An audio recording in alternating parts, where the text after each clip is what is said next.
There's Shirley. Hi, guys. Hello. Welcome in.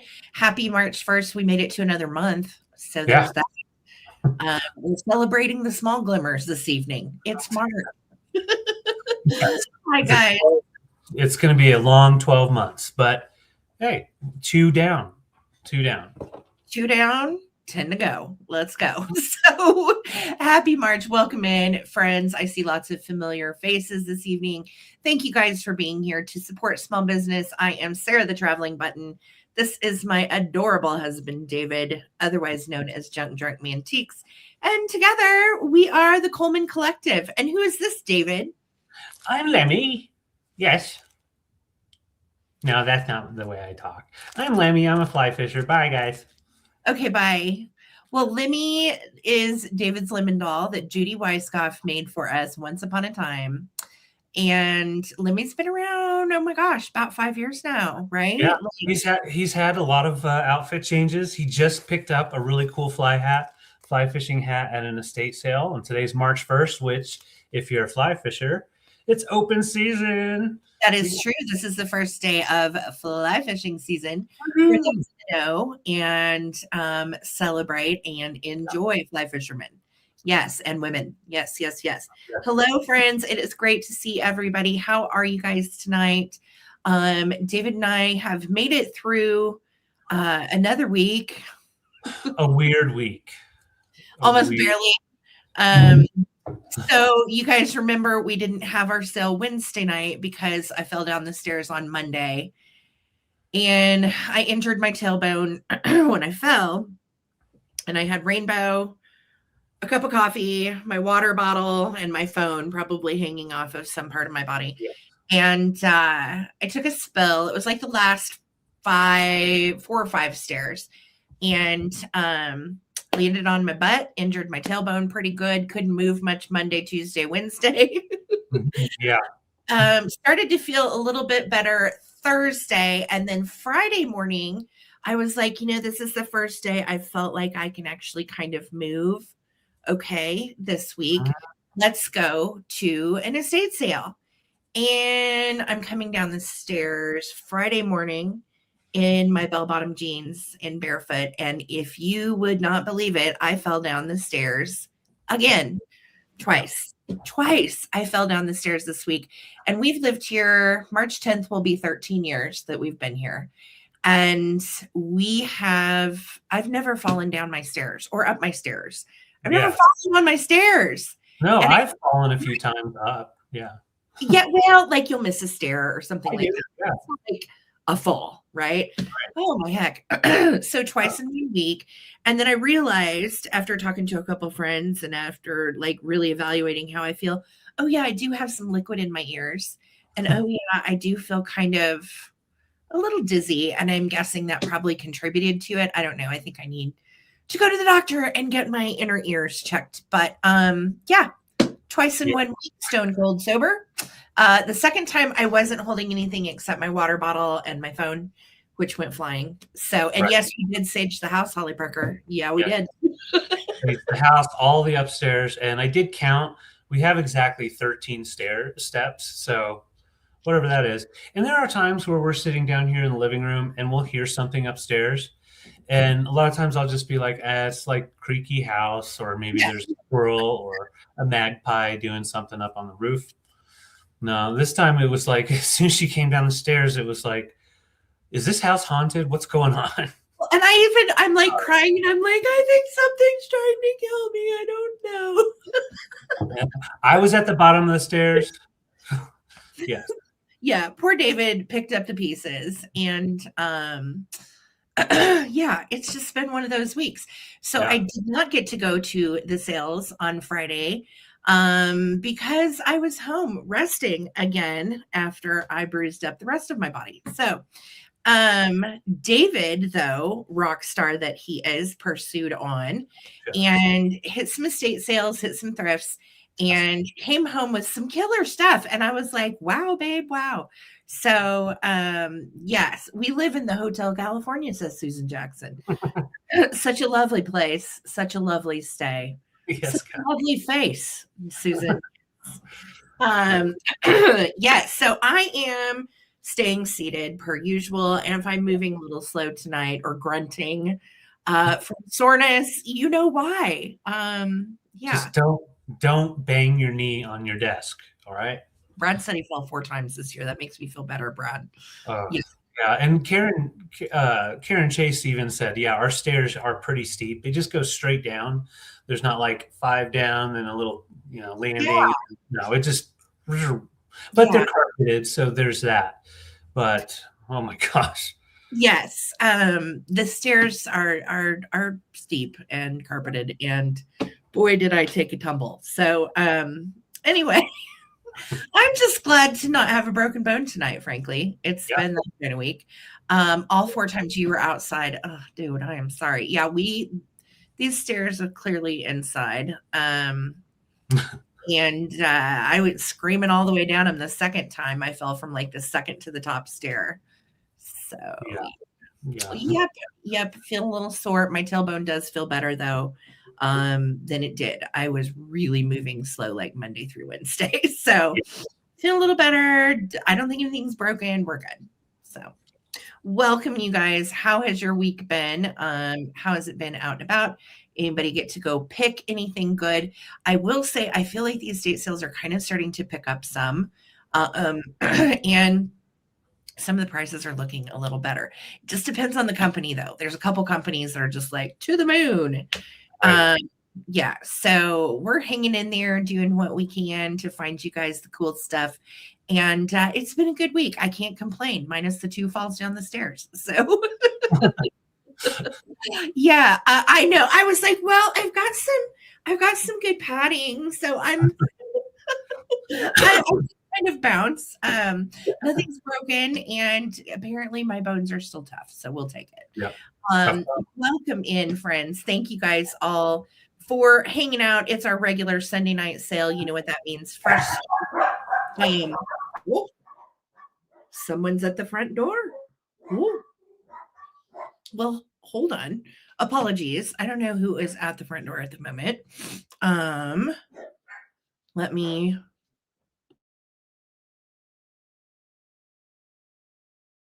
probably a delivery of some sort. There we go. Okay. Yes, thank you. I hope you are doing better, Sarah Lee. Yes, and Bree says we got a new washer and dryer catching up on laundry. Oh, that feels good, especially when you've been waiting to do laundry for a while. Yes, I get it. Well, welcome in. Lisa is our bid ender tonight, guys.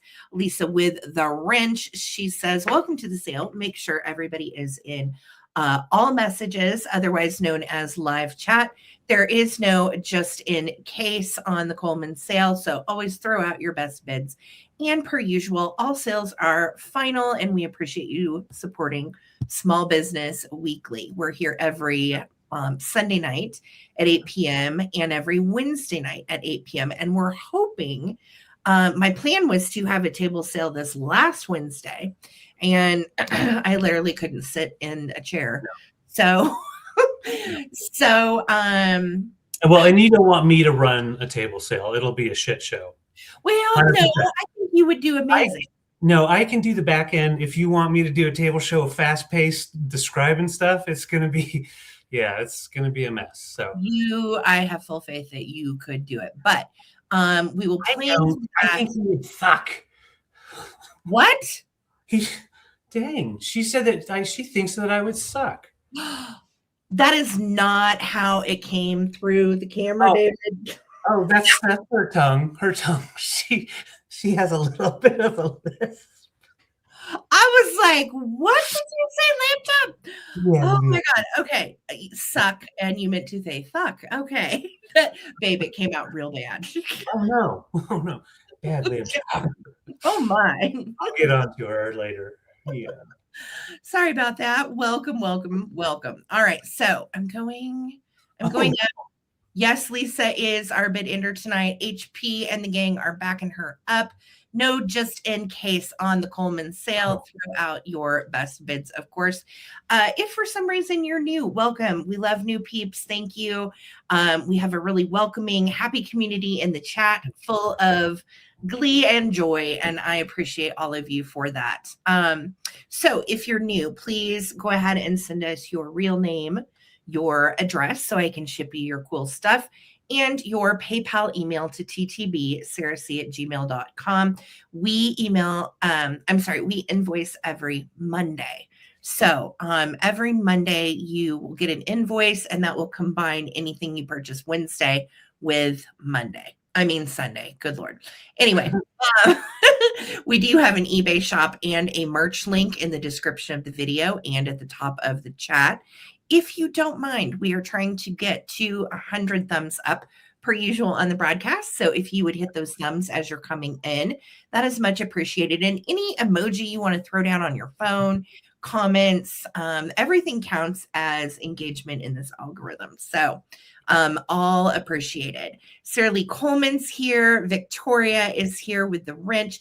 Anybody in the chat that you see has a wrench, if you have a question, need anything, please feel free to ask one of our mods. They are a great team of people, and I appreciate you guys coming together Sundays and Wednesdays for David and I. Thank you so much. Sarah Lee, yes, we've got our girl Karen Chase. Great to see you, friend. How are you? Holly Parker is here. Hello. And we are scrolling down. Everyone's chatting. There's Wildflower. Hey, friend, how's it going? Nice to see you as well. And there's Brad. Hello. Yes, I'm way at the top, guys. Bear with me. I'm scrolling down. I'm going up now. Jackson, she says, I'm back on my computer and I can see better. That's the best. Heck yeah. Vision is helpful. Yes, it is. Hello. Welcome. It's so nice to see all of you. Thank you for being here. Brian, how's it going? Great to see you. And Lisa has a birthday. That is right. Actually, her birthday will be Wednesday, the 4th. So happy birthday, Lisa. I'm sure you will want to go out with the fam. I know they usually treat you to dinner or something nice. So I hope you get to go out Wednesday, and happy early birthday, Lisa V. We love you. Yay. Awesome. Shannon, how's it going? Throw that thumbs up, girly. Thank you so much. Appreciate you being here. And like I said, I'm just so happy I don't have any broken bones this week. Yeah. How often can you say you're counting your lucky stars for that? Kathy Burley, what's kicking? Great to see you in the house as well. There's Daddies, Gail and Steve. What's going on? Hello, Alex. How are you? Awesome. All right, scrolling down. And if I missed some of your commentary, I'm sorry, guys. Watch. Everybody's chatting. I love it. There's B. Castro in the house. Howdy do. Welcome in, B.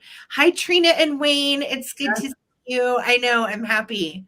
Yes, thank you. I know. I enjoyed the background changes here and there. So, Susan said, broke my coccyx in high school. That stuff hurts. Yeah, it does. You are not kidding. It's no bueno. So, hi, Kathy Plunkett. What's going on? How are you? Yes, the Jacksons survived a tornado this week. Straight winds, but it was pretty gnarly, wasn't it, Susan? Yeah, lost our covering on the patio. Oh, is that going to be an insurance claim? I am so sorry. That's frustrating. Yes. Okay, scrolling down. Dana, hello. Nice to see you, David, at the estate sale. Yeah, Dana, the reason I wasn't there is because I fell down the stairs. Yeah. I didn't go into it, but yeah, even Dana knows. So we were at the estate sale. It was so packed, and then there were different stairwells to different spaces. And as I was going down, there was so much to look at. I realized, I have to look forward.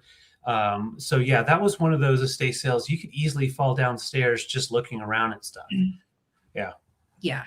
I fell up the stairs probably 6 months ago at an estate sale, but I caught myself and it was like minimal, and it was David behind me, and I think Tiff was Tiff was in front of me. So nobody really saw, and it was good, and I didn't hurt myself. So, but yeah, I guess I said to David, I'm like, is this getting old? Do we do this?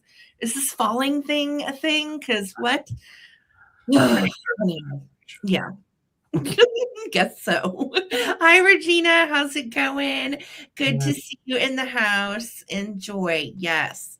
And let's see here. Did you get that thing I sent y'all? No, I Not have not. yet, but I haven't checked the mail for a couple of days. Yes, our mailbox is in like a bank of mailboxes. So we'll go down there. We'll go look. Yes. Our neighbor is home for a couple of days, so I try to avoid them. So we'll just leave it at that. All right. Hi, Bree. Welcome in. Hello, hello. And so good to see you. How's Xavier doing? Lamb chops. Yes, she is a potty mouth. I know. I was I know like, she's sitting there. Well, she's got that fancy sweater, so she feels like she can do anything. she's very proud of her sweater, but she also is like, I can't tell if she's sad about it because she just kind of slumps over on the couch, and I'm not sure if she's really feeling the sweater. Yeah, well, she had a good haircut, and so her hair is like this long rather than it had gotten like 2-3 inches long. So Yeah. Well, we let it grow out in the winter just because it's cold and mhm. but honestly, yeah, we've had all the windows open again, 72-degree days. I think we're skipping winter this year, I guess. I don't know. Yeah, Kind of scary in Colorado. Wrist is bothering you, Laza. I hope you get feeling better, girly. Yes. Oh goodness. Let's see here. Elaine. Nice outdoor. Love her. Thank you, Elaine. I am so glad. That makes me really happy. I am so glad you love it. Oh, that is awesome. All right, scrolling down. Post office is done. Somebody else told me that same thing, that stuff had slowed down. And I'm not sure why it shouldn't. Right. Well, I had a pickup scheduled for yesterday, and it never happened. So I don't know if some places just have people on vacation. I know spring break is close, but I think it's still a little too early for that. Maybe a little short on people too. I don't know. Yeah, that's what I'm thinking. Hi, Zona. How's it going? Oh my gosh, that sounds awful. Uh-huh. Yes, that's what my shins look like right now. Yes. Oh, I'm sorry, Shannon. That hurts really bad. Yeah. Hi, Prairie Stone. How's it going? Great to see you as well. Lisa, did I get your birthday wrong? It's the 5th. Oh, God, I'm sorry. Why do I always think it's the 4th? I do this every year.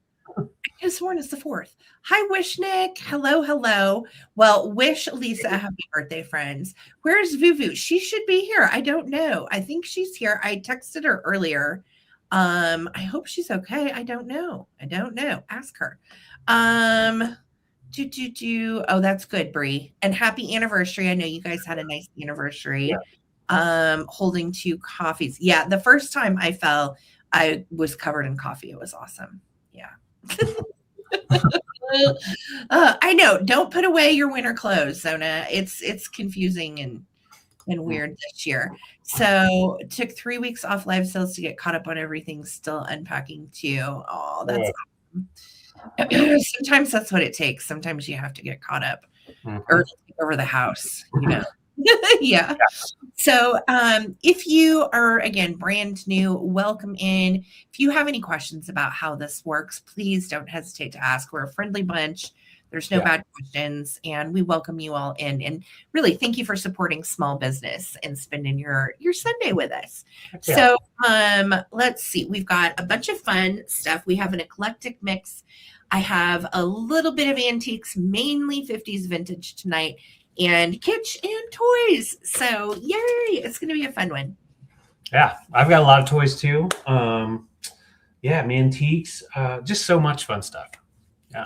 Look what I did. Is it me? All right. Well, thank you guys so much for being here. Don't forget to give that thumbs up as you enter. And I'm going to show you my first item. And it's one of those toys that I love, vintage toy that looks like the real deal. This is made out of regular cast iron, and then you've got it painted. You have the holes so you can mount it so the child can actually use it without it toppling over. But it's a working child's stitch mistress sewing machine, and the company is a Genero toy. So generations, and made in California. There you go. And it has all of the components. It does work. I don't have like the threads going in, but I know you guys probably know how to thread the needle, but I'll show you how the needle goes up and down manually. You crank it, Yeah. and it does all work. Isn't that cool?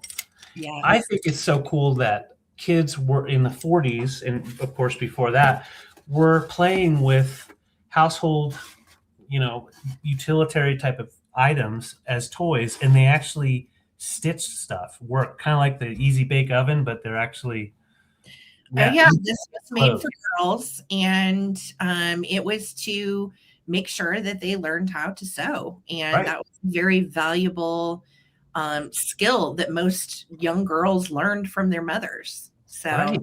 yep. And I think it makes for such a cool decor display. If you do have like a sewing room, nice piece. That spool light that I just sold last week would look so cool in a room with this. Mhm. Light it up.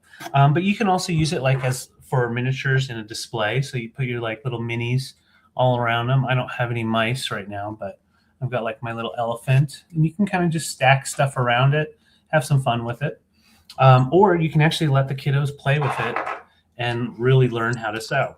And so this crank here, you turn this around, and then let's turn it this way so you can actually see the gears. All the gears are nice and clean. You can see them moving there, all in good condition, as well as up front. And then there's like a lock here. I don't know what that's for, but it's a really cool piece. And if you want to get different colors of threads, you just use the small spools with that little hole like that, and they sit on, and then you just line it up. Like I said, I don't know how to sew or set up a sewing machine, but it has the holes where you put the thread through and manually do it. That is so cool. And yeah, when you think about, Brad said, or no, Brian said mom was a dressmaker and a seamstress. That is so cool. Yeah, it was just something little girls were expected to know how to do. Wow. And Yeah. started young, and if you put the needle through your finger, well, just don't do that next time. Yeah. So Next time you won't. Yeah. that is so crazy. Very cool. And it has been kept in such good condition. If it's been played with, the kid is like A+ at taking care of their toys. And it's, cleaned up. There's no rust or any issues at all on any of the pieces. And just nice, clean steel bottom, no rusting at all. Yeah, that is so cool. Right. So just $42 is what I'm asking on that. And everything I found said 1940s was when this was popular. And you do still have your original stamp on there. I can't remember if it's patent pending. It says, No, it says registered in patent office. So yes, it is patented at this point. yes. Oh, cool. Yes. Oh, that's cool. All right. Well, thank you guys. I'll bring it back for the recap. Just asking 42. Okay, fantastic. Thank Has you guys. sewing machine, it'll break off in my finger. Oh my word, Victoria. Oh, no. That sounds terrible. I grew up, mom had an electronic sewing machine, but we had the old antique style with the pedal, that goes up and down. We had one of those, and my mom had a sewing room. So the antique one was in there with the one that went boop, boop, boop, boop, Yeah. We had a baby lock, but I never learned how to use that. But I could do like basic sewing, machine sewing. Right. And I still can sew a button on and stitch something up if I need to. So, yeah, it's kind of a lost art, but at the same time, like, I feel like most of us know how to sew or sew a button on at least, right? Yeah. Okay, I'm going to go this way first. This is such a cute find. And again, remember, Sarah didn't get to pick this week. So husband picked for Sarah and did so good, babe. You did so good. Oh, I know you. So I'm starting this guy at 25. And this is such a cute little friend. He is a Dayglow Holiday Fair bank. And in true fashion, Punch is trending, you guys. Punch the monkey. If you have not gotten in on the viral sensation that little biscuit is, he is a big deal. And I listed, it was a wooden pin that didn't sell last Sunday. I listed on this week, immediately sold, and because it was a monkey. I was like, that is so crazy how things like that just instantaneously trend. So we'll call him for the punch. For for the sake of trendiness. But really, he's been around far longer. He is at 1960s, and he has that magical day glow with the green tie, and then look at all the flower power goodness. So cute. He does not have any chips or cracks, believe it or not. These types of ceramics are usually made from kind of a paper mache material. And he's just so sweet. He's got really precious eyes, little top hat, and he's in such lovely shape. Now, there's his cash slot. 5s, 10s, 20s, and he also does have his original little stopper, which is kind of beat up. Let me see what it says on the bottom here. Kent, Carrie, something. Someone has written, maybe Kevin, I don't know. Somebody has written their name right there. Kent. Okay, I couldn't really tell. But this little guy's super collectible. The only blue one that you will find on the internet right now is this one. He comes in yellow and pink, and some other colorways with the flowers. But this is the elusive blue holiday fair monkey. He is a funky monkey. Hi, Donald. How are you? It's nice to see you. Hi, Laura. Good to see you guys tonight. Hit those thumbs up as you come in, if you would. So I'm asking 25 on Punch. Punch has a little flower in his mouth, and he is just as cute as he can be, and man, does he glow. Yeah. If you do like to put these little critters in your blacklight display with some of your uranium glass or anything that has cadmium, he just glows wonderfully with that old 60s day glow paint from Holiday Fair. Yeah. So 25 is what I'm asking. Amy, he's kind of like a ceramic paper mache. Really cute and in good shape too. A lot of times these have been used so much as a bank, they're just all beat up. But I think my guy has just sat around over the years and looked really cute. Gail, thank you so much for your bid. I'm going to start a countdown. If anybody else wants to get in on the monkey, come on in. All right. Yeah, it's great to have you tonight, Donnie. Thanks for being here. So let's do a countdown.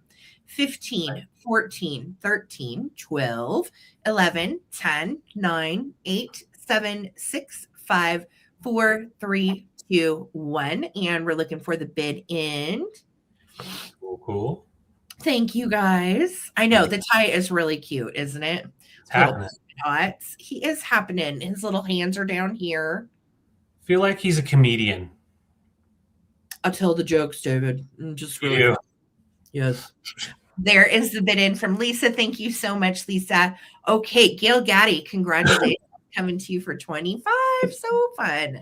Okay, thank you. Sweet. All right, I have something from my personal collection. And as you all know, we do both move some of our things around.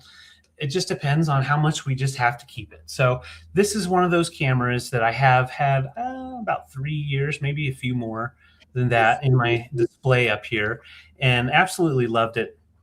And it's time to move it on because I've got so much stuff going on in here. But and it gives me something to look for when I'm out picking for my own collection. So I'll find another one. But this one is really cool. This is a stereo camera. It's from 1947. I actually didn't ever research it when I first got it. So this was produced in 1947 by David White Co. And they call it the Stereo Realist camera. And so you can see right here is the Realist Stereo, and you've got his name down here. And it was made in Milwaukee, and they brought these out in the late 40s into the 50s because the stereo photos made a big comeback. So these were actually very popular. And when you think of taking stereo photos in the 40s and 50s, you don't think that was a thing, because usually you see the cards that look like this and you see old photos. But this was sold in the late 40s. It is a working camera. So you have your dual lens here. So those are your lenses that take the two photos. This in the middle is your viewer. So when you're looking through the viewer, down at the bottom on the back, It's kind of like binoculars. When you're looking through there, you've got to line it just right up to your eyes, Yeah. and it gives you like a binocular effect. So then when you take the photo, you kind of know what's going on. Oh, that's cool. You live right by Milwaukee. That's awesome. So then once you take the photo, you print it up, and then you've got the stereo cards. So these are usually about 120, 140. And this one's in great working condition. Obviously, I haven't shot any film through it, but it does have a working shutter. So on the shutter, you just pull them over like so, and then your release is up top. And you'll look to the sides, not the middle, but the sides is where you're going to see the lenses open and close. And so those two do the actual exposure themselves. And then you do the adjustments on each of the viewers right here. And then you've got the winder and all of that. It also does have a lock. So that way, if you haven't advanced the film, it won't let you double expose. So this won't go down, which is a pretty amazing feature and wasn't a feature on the ones back in the early days. So it's going to be coming from my collection to yours. It does have its number on the bottom, and then the easy release, and that releases the back. And I'll just show you how that's done. So you just release right here, pops open, and this shows you the two different lenses that shoots through onto the different film, and that's one sheet of film. How cool is that? Just such a neat old style of craftsmanship, as well as ways to capture those images. So what's cool is it'll come with this leather strap, as well as these two guys, which were in my collection, hanging with it. So we have this, which is, I think we've got a marking on the back. It's up at the top, a little bit of water damage, but you've got the old Coliseum. And then you also have the White House. So an old picture of the White House. So they're fun to just display. I had it hanging up and clipped up on the strap. So it's just a really cool display if you're into that kind of thing. You don't really see these types of cameras come up for sale very often in working condition. So yeah, a really good get, just $98. That is beautiful. Yeah. Wow. Yes, this is a personal camera from David's, and I said, I really don't think you should sell that. And he was like, no, I think I'm ready to let it go. So great price on this. If you know cameras with the stereophonic lenses, it's really, really exceptional. So good in displays too. Absolutely love it.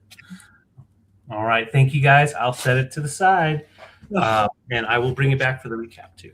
It is so beautiful. I love it. Yeah. Okay, you guys, we are going this way. I'm going to start with some little ceramic friends. And babe, I'm going to start these at $12 for choice. All right. Now, first up, I have two of these little spritz birds that are not vintage, but I know a lot of people like to display them with their pink Pyrex or some of the blue patterns they look really cute with, especially for spring. So these are 2024 spritz birds, and they are purple. And I've seen the pink ones before, but these are the lavender ones. And I just think they are so sweet. They're a lot of fun to collect. And when you see them, they will always have that little dangly heart. So this one is kind of setting up, and this one is kind of laying down. Of course, they display just so sweetly, and they kind of look at each other. Now, there's door number 3, which is also ceramic, and this one is vintage. And this little guy David picked up for me this week, and I just thought he was so precious. So this is a little tape measure doggy. And it is plaid all over. You can see the bottom, we are marked made in Japan. And when you pull the little tongue out, we have a tape measure, which is so cute. Looks like somebody has taped it right there. You can see a little strip of tape that someone taped it. But what I love about it is he still is kicking. His little tongue is just in place and so cute. And he can in your sewing room with that little sewing machine, he would look perfect. And you can measure all your stuff because that is a lot of sewing is Oh, measured. that would be cool together. That is going to be what your choices are. All right. And let me show you again. We've got the Target Spritz Birds, and we'll call this one down low, and we'll call this one sitting up. Okay. Or you can choose the little sweet doggy that yeah, the little lamb chop that is spit and measurements for you. It's just like you kind of have to pull his tongue to get it to spring back. Sometimes there we go. Yes. Yeah. So cute. That and still works. Is felt and functional. Right. I know. I love these. All right. So we are at 12 with Zona. Thank you so much, Zona. They are adorable, and we are going to do a countdown. 2 of them, not vintage. These are Spritz Birds in purple, or you can take the little vintage doggy. Here we go. Let's start a countdown. 15, 14, 13, 12, 11, 10, 9, 8, 7, 6, 5, 4, 3, 2, 1. Bid end. I want to call that little dog Stitches. Little Stitches. I know, he's so precious. Look at the little blue eyes. So stinking cute. Hi, Jamie Grafton. Oh, there's Zona again. Thank you, friends, so much for your bids. And thank you for being here with us. It really does mean a lot. We're so grateful for all of you. Appreciate it. All right. There is the bid end from Lisa. And Zona, let me know. Do you want doggy? Or do you want Spritzbird high or Spritzbird low? All 3. Well, thank you so much, Zona. That is so sweet of you. And they are coming to you. Congratulations. And thank you for your bid, Jamie. You guys all rock. Thank you. Yay. And in the comments, I thought I saw someone say, hi, V. And if so, if V's here, hey, I just wanted to see how you're doing because I hadn't seen you for a couple of weeks. Yeah. V, if we've missed you, let us know. I'm not seeing your comments currently. And that was a thing. I'm not sure if that's still going on, by the way. But the last I'm sorry? I just was going to say it seems smoother this week as far as it is. I do think it's smoother, but I was going to let you guys know if for some reason like your comments don't show up or they don't come through or we don't acknowledge you for some reason, that means I'm not seeing you. So please let us know because it has been kind of squirrely. All right. Yeah. Oh, okay. To Victoria. Okay. All right. Well, thank you, Perry, for letting me know. So I've got some really good depression glass. This is Jeanette Glass, and Jeanette Glass produced glass from, I think, like 1890s or 1880s, somewhere in there, all the way to 1983. And so this is a Jeanette Glass from the 20s, depression uranium glass. And we have their traditional little flower on the bottom, which is really beautiful. And then the design here is considered, like, they call it the honeycomb or the hex optic. So you get quite a nice optic view on this. And of course it does glow being uranium. And with that, it gives you that really cool block optic, design that just kind of looks beautiful in the black light.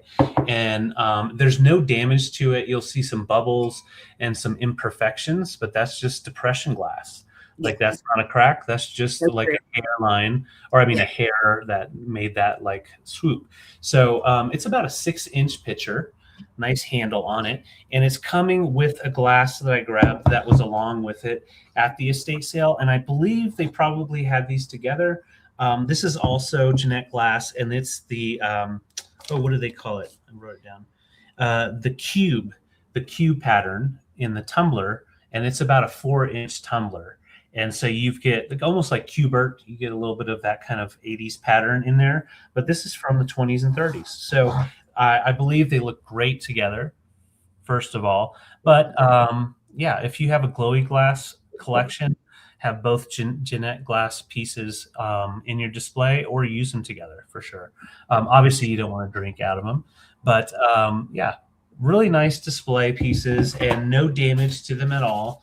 The rims are in great condition, and once you put on the black light, I mean, it just is on fire.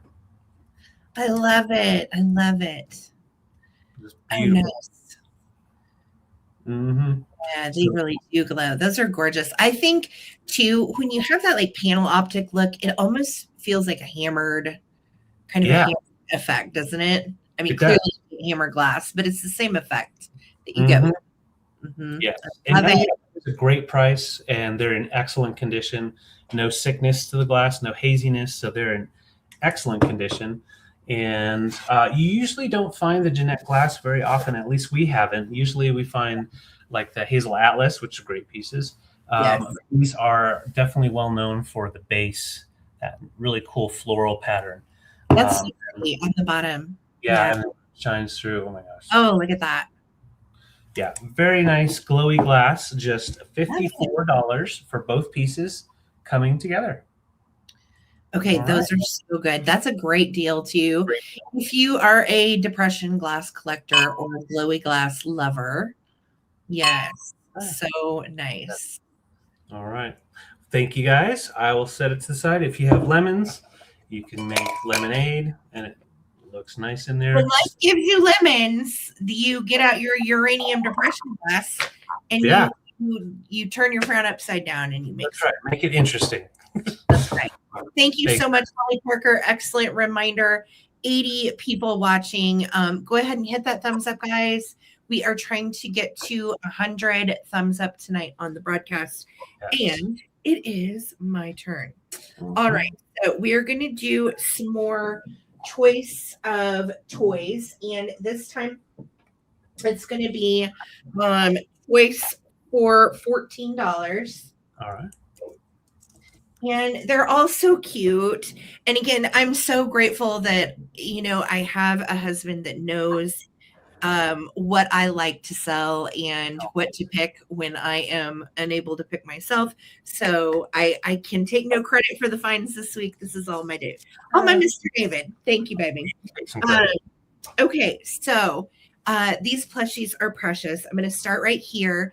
This is a mohair bunny from the 50s. And you can see they were trying to be like Stife and use some airbrush painting on the little ears. Now, my guy has metal button little eyes. So you can see they're metal. Has kind of a pom-pom nose, a little felt mouth. And I believe this to be the original bow. I love it when I find them with the original bow. I know that's kind of nerdy, but it's my favorite because they are so cute. So this little bunny is a sweetheart, and she has got the cutest little brown, kind of airbrush brown marks on her paws, and she's sitting. So she sits just like this, and she is in, like, for her age, she's in really good shape. She is from the 50s, and we are at 10 inches tall. So she is 10 inches tall from the top of her little ears to the bottom of her little feeties. And she is just the cutest. I know. When she be precious in an Easter display or in somebody's Easter basket this year, I just love her. So she's going to be choice one. Choice number two is just equally as sweet and cute. And this is a Columbia Toys little duck, and her mouth is felt, and she is just precious. Now, those are metal eyes, which again lends credibility to her age. She's from the 50s. So she has little metal googly eyes, and she has really nice stuffed fur. She has her original Columbia toy. And they were out of Kansas City, Missouri, by the way. Columbia Toys made lots of great plushies in the era. And then they made all of the wonderful rubber faces that we all love to collect as well. So this is a little Columbia duck, and she has her wings up. She's got little felt feet that hang off the bottom, and they are all in good shape. I couldn't believe how great she is. Laza said, Sarah, that yellow rabbit with the stripes I got from your sale is incredible. It's hard sometimes for the camera to do things justice, And Laza, I agree, that rabbit is incredible. I'm so glad you love her. Thank you so much. I believe this to be probably the original bow, I would assume. I don't think it's probably ever been off her neck. And she's just in really, like, if you look at the fur, she's in really nice shape. Really, really cute. So the little Columbia Toys red and white ducky is going to be choice number 2. Hi, Lisa Day. How you doing, babe? Hi, Wishnik. Hi, friends. Okay, choice number 3 is this adorable little Scotty dog. And I did my best to try to find out some information about this dog. And what it popped up for me was Columbia Toys. So I think this is also a Columbia. It just doesn't have her tag. Again, I believe that to be original Bo. And look at this precious face. So the little eyes are glass. And they were so clouded at first. I was like, oh, I don't know if you're a goner doggy. But Right. I took a little soap and water to her glass eyes, and they were just hazed over with years of stuff, right? So they cleaned up great, and she has beautiful, shiny little glass eyes. And then look at this little patched together nose. Just so sweet. I don't know if her original nose fell off and somebody replaced it, or if this is the original one. I don't know. But she's pretty nice and stiff. As far as like standing, she stands just great. I feel like she might have sawdust in her. I'm not for sure. I don't know for sure. So this is going to be choice number 3. Thank you guys so much. Yes, doggy cataract surgery. We had a little glaucoma going on with this one. All right. So, all right. I am going to start a countdown. This is going to be for choice between these sweet 1950s vintage plushies. You have your mom's Scotty like that, Bridget. Was it Columbia? Do you remember by chance? That's so cool. All right, let's do a countdown. I think we're at 17 with Zona, looking for 18, and that will be for choice of whichever plushie you want to take. Here we go. Thanks, Aim. All right, 15, 14, 13, 12. Yum, yum, yum. How's the bunny go? That's right. 11, 10, 9, 8, 7, 6, 5, 4, 3, 2, 1. Bidden. Yes. Bidden. Thank you so much, Kathy and Gail. You guys are awesome. Thank you so much. I appreciate the bids, friends. There's Jonah. I know. We love our toys. And David, again, you did so good this week. Thank you. Oh, thank you. Thank you. All right. Hippie Gigi, otherwise known as Zona. Let me know, do you want the bunny, the ducky, or the doggy? And then behind Zona, the first person at 19 was Kathy. The second person at 19 is Gail. Okay, we are going. Okay, she says, is Bucky jealous of that bunny? Susan, watch out. Probably. I bet. Okay. Zona's taking Scotty dog. Okay, so Zona's going to take Scotty dog. That one's coming to you, Miss Zona. And then, Kathy, do you want bunny or chickie or ducky? Chickie, ducky, ducky, chickie. And then Gail's after that. And I know Regina's in there as well. Did you guys know that Esau is getting really close? Did you know that? It sure is. Oh, you did know that? Wow. Achievement to fancy pants. Well, okay. I just, I just kidding, David. I love you. Okay. You get. Thank you, Bobby. You get both. Kathy's taking you both. I really like that. She's cute. All right. So Bucky's approving. Yep. And yes, Susan Jackson, hippie girl is Zona. Isn't it funny when YouTube changes the way we see everybody's freaking names in the chat? Oh, so annoying. All right. Congratulations. They are coming to you, Kathy Burley. Thank you, friends. All right. Let's go ahead and do some quick claims. I scored earlier, Friday. I got 4 of these plates at the Thrift. And they did know that they were worth something. They were priced up, but I had to get them. I've never gotten the large size plates, and I love the blue tone of these, especially with spring coming up. You've got the classic Tenala bird and butterfly up here, and then the florals. And the florals are actually called Flor de Tenala, so Tenala flowers. And this was actually made in Tenala, so the Tenala region of Mexico. And on the back is signed Mexico, and then the artist wrote their initials in there. So they're not signed Tonala, but they are made in the Tonala region, just not by that exact signature.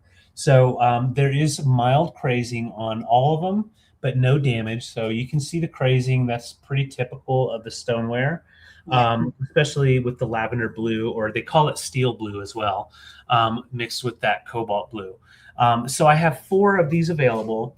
They do go between 25 to 30 sold prices on eBay. And I could not find this exact one as far as the colorway with the signature on the back. So I've got 4 of them available. They measure 10.5-inch diameter. So 10.5-inch diameter, and they all have their little marking on the back. These are often used for chargers or used just as a display piece because they will. They're considered food safe. However, with the crazing and everything, I think they would probably wear out pretty quick. But the way they had I saw these displayed online, put them in a nice plate stand like that, and it's just a really beautiful look. And especially with that size 10.5-inch diameter. So I'm parting them all out just in case you're wanting one just as a display. And they're going to be $18 each. Just put in the letter T. $18 each, letter T for Tonala, and you can get up to 4 plates. And I'll just show them to you here. There's the first one, the second one. Oh no, they printed this one upside down. Just kidding. There's the third, and then there's the fourth. Wonderful. So $18 each. And Perry is in with letter T. Perry, they are gorgeous. Let us know how many you would like. Let me know how many you would like. I have 4 available, and they're all in excellent condition. No issues at all. Just regular crazing. And everything I found online said that these would be early 80s. And that's when they were starting to really do a lot of the blue backgrounds. Okay, so Perry, I got you for 1. That's a beaut. Thank you so much. And if anybody else wants to get in on one, just $18 each, and just put in the letter T in the quantity of the plates. All right. Thanks, guys. Thank you, Perry. Yes, let us know if you want any of the other 3. Yes. Okie dokie. Let's see where we want to go. Oh, our Voo. Hey. Hey, Voops. How you doing? All right. So we are going to we're going this way. This is another adorable find. I'm starting him at 45.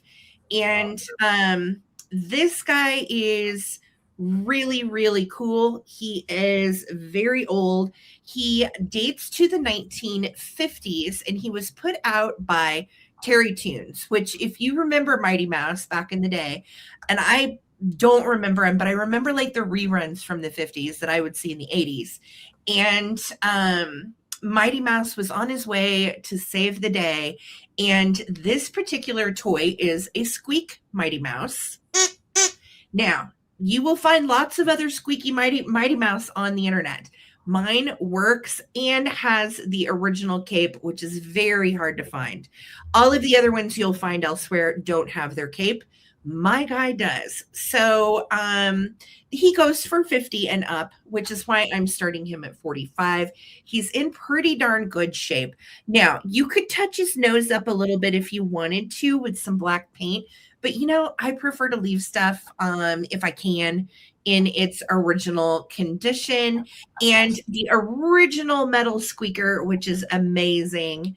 And look at these red panties. I mean, good grief. We've got on, we're cinched, we're snatched at our waist, and then we are a beefy little mouse, and he's got Mighty Mouse written on his outfit. His paint for his age is in really good shape. A lot of them are missing quite a bit of paint. It does say here on the bottom, but it's kind of hard to see. Oh my gosh, you guys, it's really hard to see. There's Terry Toons written on him somewhere. Oh, here it is, right? It's on his back, kind of like how Knickerbocker does their thing. Right. So hard to see, dates to the 50s, and has the original cape. And again, if you look online, You will not find any with the cape. The cape is what makes him rare, to be honest with you. Yeah. Panties. That's right, Susan. That's right. She got excited. And remembers, yes. We had a little devil, and I can't remember what his actual cartoon name was, but we named him Panties. So, and he was fantastic. So this guy is 45. Great collector's item to put into your toy display, toy collection. And he squeaks. He has his original metal squeak. On the top of his hat, I thought, well, is that the original little ring that was there? Or did he have a hat? Mighty Mouse never had a hat. This was just how it was. Yeah. So 45, if you were interested. He is a great little relic from the 50s. What, babe? I'm sorry. I'm sorry. I was just giving you some background music. I was doing some. Come to save the day. Mouse. Here we go. Mighty Mouse is on the way. All right. So 45, if anybody wants him, he is a great one and perfect for your collection. If not, no worries. We'll keep it moving. Thank you. All right. Oh, I should have picked him up. I have something pretty incredible that I found this week, and I had no idea it existed or even what it was for. And we figured it out, and I'm just so glad I did get it. I'm starting it out at $150. With that being said, solds are $250 to $300 in a complete condition like this. However, this is in really nice condition compared to most I saw online. So this is from 1986, and it is a two-part piece. So we've got the ceramic, hand-painted ceramic top. And this is made in Taiwan. You've got your original Taiwan sticker there. If it'll come into focus. And it won't. There you go. And so here is our guy on top. Here is the base portion. And it's like a dark chocolate brown. Perry, I see your bid. Now I want to show you the inside. There's a little bit of rusting right in here, as well as on this side. When I got it, there was quite a bit. So what you do is you use a scour pad and just warm water, and you get that rust to back down, and you get back down to the black cast iron, and it'll last forever. The reason this is so sought after, besides the fact that it's so unique, made in 1986 by Minuteman, is the fact that when you heat this up, you've got the cast iron base, you set this ceramic piece on top. I'm doing it very lightly. If you do anything harder than that, it is going to crack. It's going to break it, you know? So I think a lot of the pieces did not weather very well. But this is a steamer humidifier for your stovetop. So these were done to eliminate or to give you humidity in the house, eliminate some of the dryness that you would have from that stove, wood burning stove heating up your place. So you fill it with water, you put it on top of the stove, let it heat up, and then the steam comes out his nose on both sides and just boils throughout the day. So with that being said, this portion should look a lot worse than that, because most of the time they were just left with water in them and then heated up as you turned on the stove or lit up the stove, burnt it. So yeah. I was just going to say, if you have a wood stove, which is so cool, by the way, what a nice way to heat your home. Right. This is just absolutely the pinnacle. And they go for, believe it or not, they go for double this. Yes. So $150 is a very good price. The last ones on eBay sold at $280 and $300. Yes. It is a humidifier. Yeah. It's a humidifier. Yeah. And if you go on, you can go online and they're remaking some of these types of things, but not like this. They're all black. They're very basic. And they're still 110 or more. So yeah, a vintage, highly collectible, considered rare, and in what I would say pristine condition, and just note with an asterisk, a little bit of rusting that needs to be pulled, which just takes an abrasive piece of steel wool and the right soap. So thank you, Perry, so much. Let me know if you saw this in our previews. Yeah. So, or if you knew anything about this, because like this was the first for us, and just think he's the coolest. So and they make new ones, but Right. the new ones, like you said, are just not, they're not cool like the old ones, basically. Correct. And the new ones themselves are over $100 too. So, yeah. Hi, Angry Water. How are you? Well, thank you for hitting the thumbs up. We appreciate you. Welcome. Yes. Let's go ahead and count it down. Thank you so much. His tail, our sea dragon's tail, pick him up like that to fill him up. How cool. Okay. I'm just trying to be very careful. Sorry. I do not want to damage him. And he measures about 9 by 11 in size. So let's count him down. All right. Looking for 151 or more, 15, 14, 13, 12, 11, 10, 9, 8, 7, 6, 5, 4, 3, 2, 1, bid end. And I haven't tried steaming anything in here yet. So if you do give him a try, Perry, get a video. I would love to see what it looks like with the steam coming out of his nose. He definitely has seen some things, and what a cool piece. All right. Well, thank you so much, Perry. He said he's been wanting one for a long time. Congrats, Perry. I will protect this with a lot of bubble wrap. Yes. David will pack him with love, Perry. Yes. And thank you so much. Thank you. Thank you. I agree. Great find, honey. Such a good find. Okay. Which way do I want to go? Oh, Sarah, real quick. And stuff. I love everything. Yes, of course. Of course you can, Gail. Yes. Thank you, babe, for seeing that. Let me write that down really quick for you, Gail. Gail, Mighty Mouse has his cape too, which is so dang hard to find. So I love it. Yay. Awesome. Perry says I'm an old woman. Okay, fantastic. Even better. Perry, I never knew. I'm so glad you told us. We thought you were a guy this whole time. We had no idea. Not that it really matters, but we love you. We love you either way. Thank you.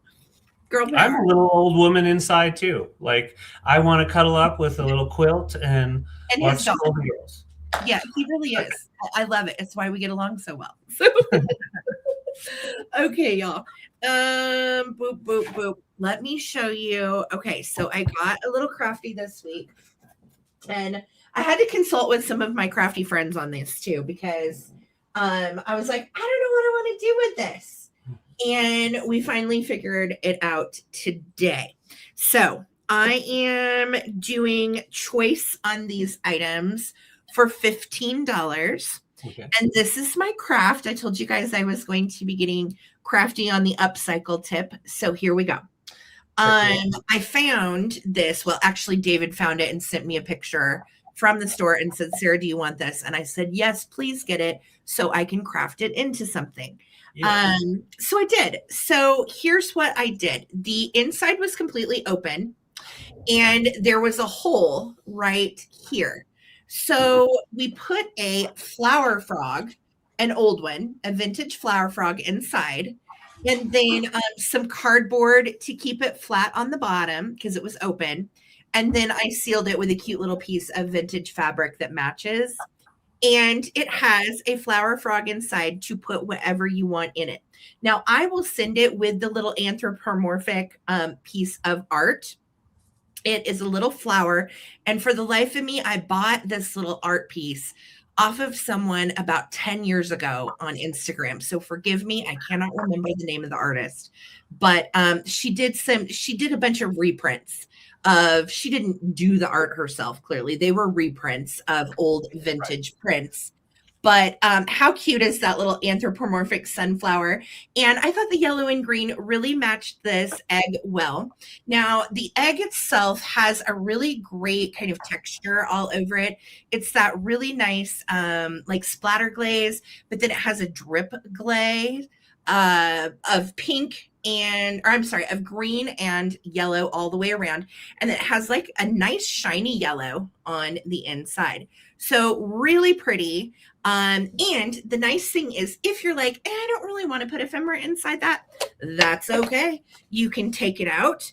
And this is actually your second choice item is the little lucite flowers. And you can see they're kind of a clear yellow. Now, the middle of that one right there has a weird little spot, but I think it's a manufacturing thing. Honest, it doesn't look like damage to me. So if you put the little flowers on top, look, oh my gosh, we did a thing. So if you put the little flowers on top of the, sorry, flower frog. Thank you, baby. If you put the flowers on top of the flower frog, look how cute this is.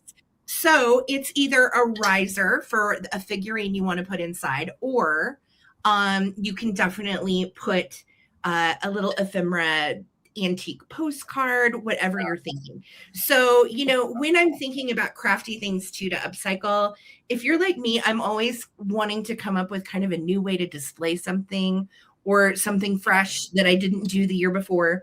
So this is such a cool display piece. You can see the flower frog that's down in here. It is secured and glued inside. And then the little bottom, I fixed up for you. And it looks so precious with the lucite flowers inside. Hold on. Yeah. So they can sit right. Yeah, you got to sign your crafts. I know. I always forget about that. It doesn't really matter to me. I just want somebody to have something fun and it not get thrown away in the stuff. Yeah. So really pretty. Whoops, sorry, it's not straight on there. But yes, if you want to take the lucite flowers, they are yours. Or you can take the Eggy Weggy and I will send you with the little art piece with it. Cool. So you can also put a chicken in it. Look, you can put belligerent Cupid in it and Buttercup, his girlfriend. You could put, you know what would be really cute in this, you guys, is, you know, the little battery pack lights that take like the 2 AA's. You could run it with battery pack lights and then tuck them down in here because it is deep enough. You could tuck it away under and then set something up here and light it up. You'd love a signed craft. If somebody wants me to sign this for you, I will absolutely do that. Thank you so much. And thank you also, David, for your help and for finding it for me. Gosh, that was really cool. Again, not being able to pick this week really ticked me off. I was like, I do not have time to fall down the stairs and be injured. So thank you again, David, for picking for me, and we'll count it down. We are at 15, and that is for your choice of the lucite flowers or my egg craft. Here we go. 15, 14, 13, 12, 11, 10, 9, 8, 7. Hi, Sue Windsor. 6, 5, 4, 3, 2, 1. And we're looking for the bid end. It's also a little bit like that Mork from Orc, his egg chair, you know? Totally. I think it's pretty, too, how it's cut out. Yeah. And whoever did it just a beautiful job. It's in great shape. Yeah. Thank you so much. All right, Bree, let me know, sweetheart. Do you want to take the lucite flowers? Do you want the egg with the flower frog inside and the little art piece? Or you can certainly take both. And then Sue, you will be, not Sue, Bridget, you will be right behind. Yep. Yes. Thank you so much. Thank you, guys. Appreciate you. I am too, Susan Jackson. Thank you. Let's see what they say. So Bree first. And I will sign it, I promise. All right. Well, we find out what those choices are. Okay. So Bree's taking that egg. You got it. Craft it. And then who was, Bridget. So Bridget, let us know on the flowers. All right. So I've got a couple of toys, and these are straight from the 80s and early 90s. Okay, Bridget's passing, no worries. And so these are made in China. And in China, they started making the tin litho toys as soon as they were able to. And that was kind of considered like the revival, bringing back the tin toys. And they do work. So you've got your little marking right here, made in China. And this is a friction toy. So this is the kind you just roll along, and then it keeps speed going. So it's kind of hard to show it to you on here without it just going straight off the edge. But so you push it and it'll go. And so all the tension is still there, so you can still play with it. and use it. But it's a nice little piece to put in a display, kitschy display, especially 80s. This poor guy back here, he looks like he's done. But this guy, and you can turn their little heads if you want to, and no damage to it. So great condition for a display. And I also have this one. These were both in the same collection. And we have the Zeppelin, really cool wind-up toy. And so you've got the Tin Toy Revival pieces from China, and that's all it was about. They were making basically the same type of toys that they made in the 40s and 50s in Japan. So you've got that really cool cloud design on the Zeppelin, and the little spinner right here. So you wind her up right here, and then those big wheels just roll on. So I'm going to show you how it works first. So you've got that going. Look at the people in the Zeppelin. I love the people. Yeah. I honestly think that it would have been terrifying to ride in one of those once upon a time. Yeah. I do not think that would have been terrifying. Like, that's almost as terrifying as a hot air balloon ride. Right. Yeah. Well, yeah. So, and it does roll. I'm just afraid to have them go off the edge. And so, yeah, big old wheels make him go fast. Big wheels keep on turning. Big wheels keep on burning. Yeah. Yeah, but yeah, fun tin toys for the collector out there. And I like the colorful red, yellow, and blues.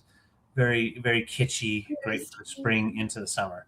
So yeah, just $24 for choice. Our Zeppelin is about 10 inches long, and then our motorcycle boys are about 6-inch long. You motorcycle boys are up no good, aren't you? So silly. Motorcycle boys remind me of one of those Schmeagol cartoons from SNL back in the day. Totally. Yeah. Totally. In at 24. Thank you, doll. Yeah. Oh, thank you very much, Susan. Motorcycle boys are chasing after the Zeppelin. He's going up here. Let's go ahead and do a little bit of sky action. And Susan Jackson, thank you so much for your bid. We're going to go to the skies and count this baby down. Parade view. Here we go. Parade view. All right. So if you want to get in, we're at 24, looking for 25 for working toys. Fun.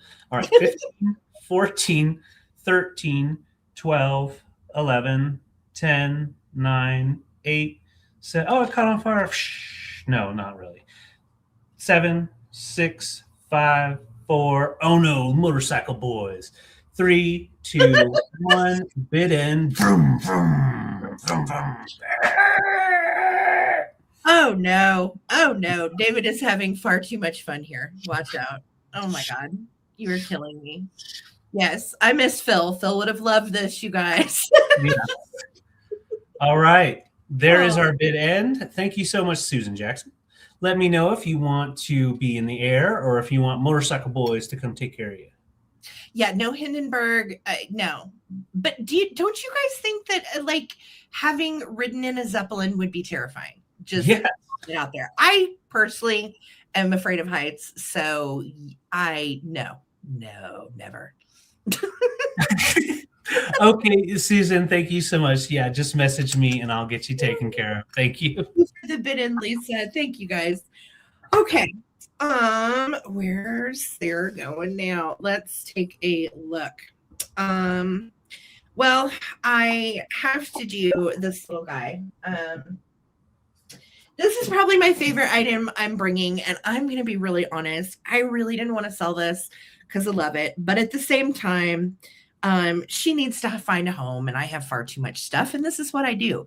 So, I am going to start this little booger at $30, and she is very hard to find. This is. Well, you were still on Parade. I didn't realize I was on camera. So this is a Knickerbocker bunny, and she is a roly-poly chime. Oh. She's very chimey. Oh, I'm going to get shaken bunny syndrome. Don't do that. Sorry there, bunny. So she is a musical chime, And it says, oh my gosh, you guys, I'm so blind. I'm sorry. New material. And what else does it say? A joy of a toy, Knickerbocker, made in Japan for Knickerbocker Toy Company. So there you go. There is her little tag. Now, she would have once upon a time. Hi, KB. How you doing, honey? Hi, Wishnick. So once upon a time, she would have had little felt hands, and they would have been the same color blue as the little blue strap that holds these. Now, in Count toy it down. Count book, it down. there, baby, sold. Okay. I'm it for you, We'll sweetheart. let it go. You're okay. We had to be like, wow. So this little gal is in toy books. She has what feels kind of like to me a little mohair body, but it says actually that she's all new material, cotton and urethane. Okay. So her underneath side has this cute little kind of floral calico, and it matches the inside of her little ears. Now she does have wired armature in her ears, which is awesome. So you can bend them however you like. If you wanted to replace her little felt hands, and literally they would have been just little, they were like little dorky hands, just like, hello. So if you want to replace her blue felt hands, this is the color blue you need to get.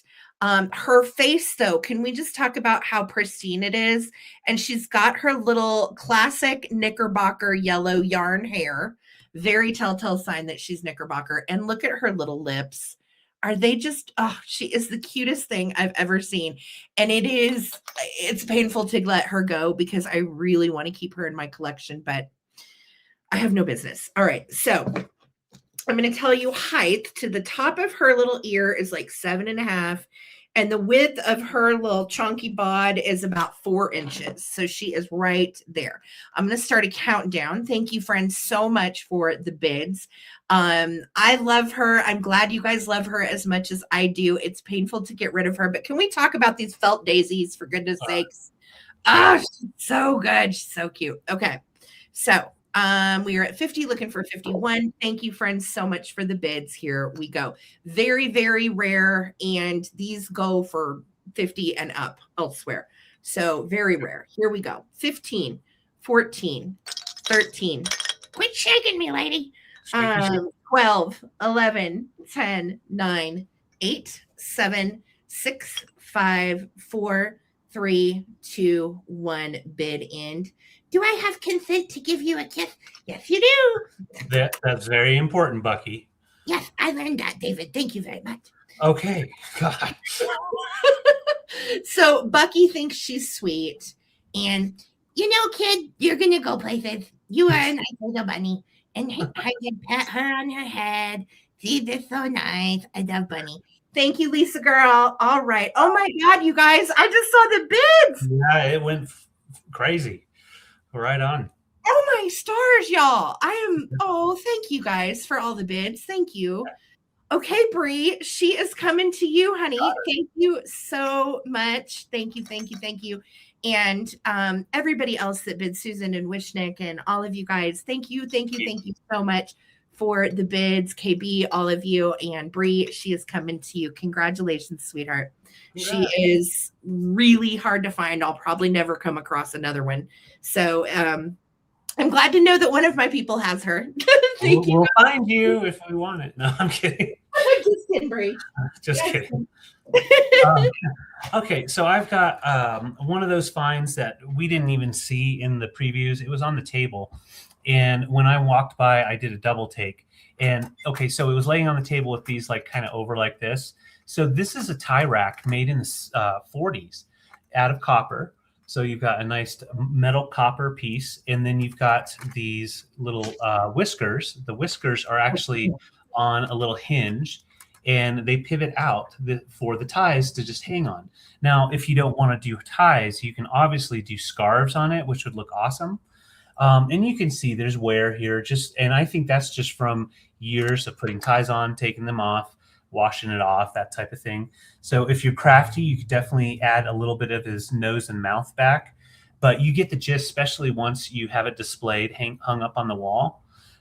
You put your little whatever you have, ties or whatever, and it'll definitely hide it out. And yeah, it totally looks like a Halloween decor, like the black cats and It all that could stuff. it could definitely double for that because it looks like a Beasel cat. I It's mean, all, 100%. you could hang some fun Halloween stuff from it for sure. Do some Yeah. different things, but yeah, they all work. They're not bent up. Each one has 2 poles together to give you pretty strong little hooks. So you could definitely hang multiple things on there, and you just kind of just fold them out however you want, like so. And this one's over itself. There we go. And then you kind of have like that whole whisker look to it. But yeah, it's just a fantastic find. I've never seen this, and looking online, I could not find one like him. All that I could find online was that he's from the 40s, most likely by a metalworks company, either Brown and Bigelow or something like that, but could not find anything, and there's no marking on the back. So cool. Isn't that Yeah, cool? David brought this home and I was like, what is it? It's the coolest thing I've ever seen because Yeah. it looks so classically vintage Halloween. Mhm. And it definitely would be cute if you did have a bunch of little Halloween die cuts or even like Halloween ornament decoration style things to hang from the whiskers at different. Absolutely. You Yep. could paint them. And if Absolutely. you get the right paint, you can see the lining for the mouth, as well as just a little bit of black that's missing. So yeah, if you're somewhat crafty, you could definitely do that. Yep. Yes. All right. Well, thank you, Susan Jackson, so much. We're going to put whiskers over here. And yeah, he's 6.5-inch diameter. And then our little hooks stick out about 4 inches. And once you mount it right here and down here onto a wall, it can take quite a bit of weight. So Yeah. Susan, crafty, but not that crafty. You're crafty. Crap. All right. I can deal with that. So thank you guys so much. Susan Jackson's at 38, looking for 39. The age from the 40s. It's from the 40s. And from everything I could find, 40s and 50s, definitely a lot of metalworks were going on. And so it's one of the East Coast metalwork companies, but I could not find anything like it online. So yeah, very unique. I love anything copper as well. So counting down from 15, 14, 13, 12, 11, 10, 9, 8, 7, 6, 5, 4, 3, 2, 1, bit end. Obviously that's not pretty, but it just shows you can hang whatever you want on there. This is just such a cool find. It's like having one of a kind. Whiskers are functional. Yes. It's part of it. Felix vibes. I agree. Totally. Yes. Well, congrats, Susan Jackson, coming to you for 38. Thank you, Susan. Enjoy, honey. So cute. You got whiskers. Again, David. Just Thank you. fantastic freaking find. Okay, I'm gonna do my big antique find right now, you guys.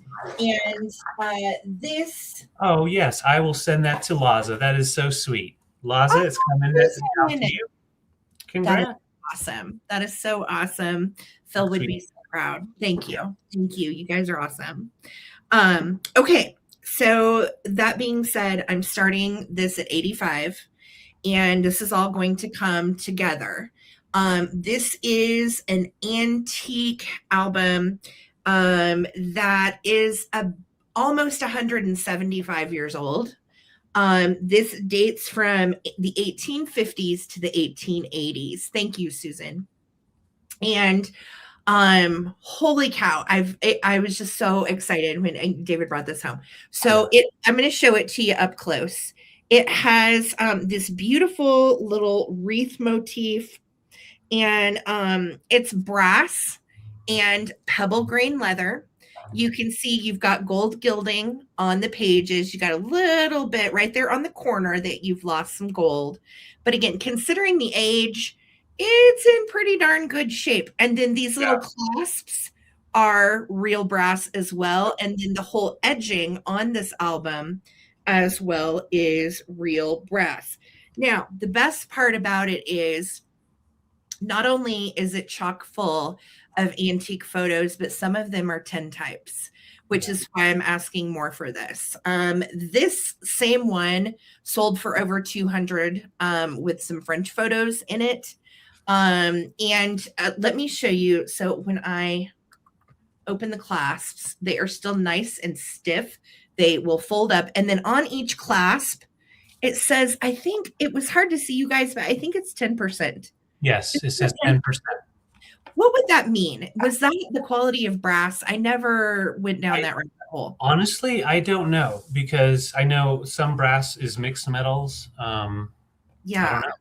I don't know either. I really don't know, guys. I'm sorry. So let me show you.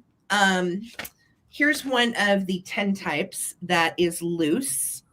And we have a beautiful man in front of some beautiful stuff. And these 10 types were made on iron. They were cheap, they were efficient, and they would be done in about 15 minutes from your photographer. So that was why they were very popular over 100 years ago, because you're not going to have to wait for them to appear. They were actually really easily and quickly developed. Isn't that great? Yeah. Okay, so totally, Grandpa. All right, so here we go. Here's our first photo. I haven't seen that. I'm going to try to show them all to you. We have a lot of children. Okay. And these are just photos. I'll tell you when we get to the 10 types. That's nice. They're nicely set into the album too. Yes, they are. Okay. So that one is a 10 type. Then we have another set. I think this might be the same woman that was on the first page. Oh, what did Victoria say? 10% of brass typically refers to the percentage of an alloying element added to copper, most commonly 10% zinc, known as commercial bronze, a type of brass, sometimes 10% tin. Thank you, Victoria. So interesting. I really appreciate you dropping the knowledge. Love it. Okay, so here we go. We've got some more little kids, and they're all very sweetly posed. Every photo in here is really cool. This is blank, but you can see the backs of the photography company, one of which is in New York. We have this woman sitting at a desk. This is the back of another photo, and it says A.G. Emery, photographer, Junction City, Kansas. So that's really cool. We have more photos. This one is a 10 type right here. That is a 10 type. And you can always tell the 10 types too, because they're a little darker.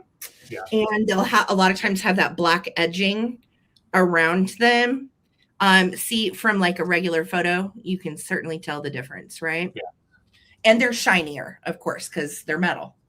Then we have some infants. Really cool. Look at this little booger. Look at that face. Fancy. Then we have, these are also both 10 types. Looks like a young adult male. Very sweet. A bike boy. You in at 75. Thank you, doll. And then this strikes me as maybe like a younger couple. I don't know. I think that they are just beautiful, though. Look at these faces. Wow. It's hard to think that this was like 150, 175 years ago. Like, we're all clearly the same humans, but such a different time that they lived through compared to us. All right. Yeah, so we have traveling photographers that just show up on your doorstep and be like, do you want a portrait? Sure. Yeah.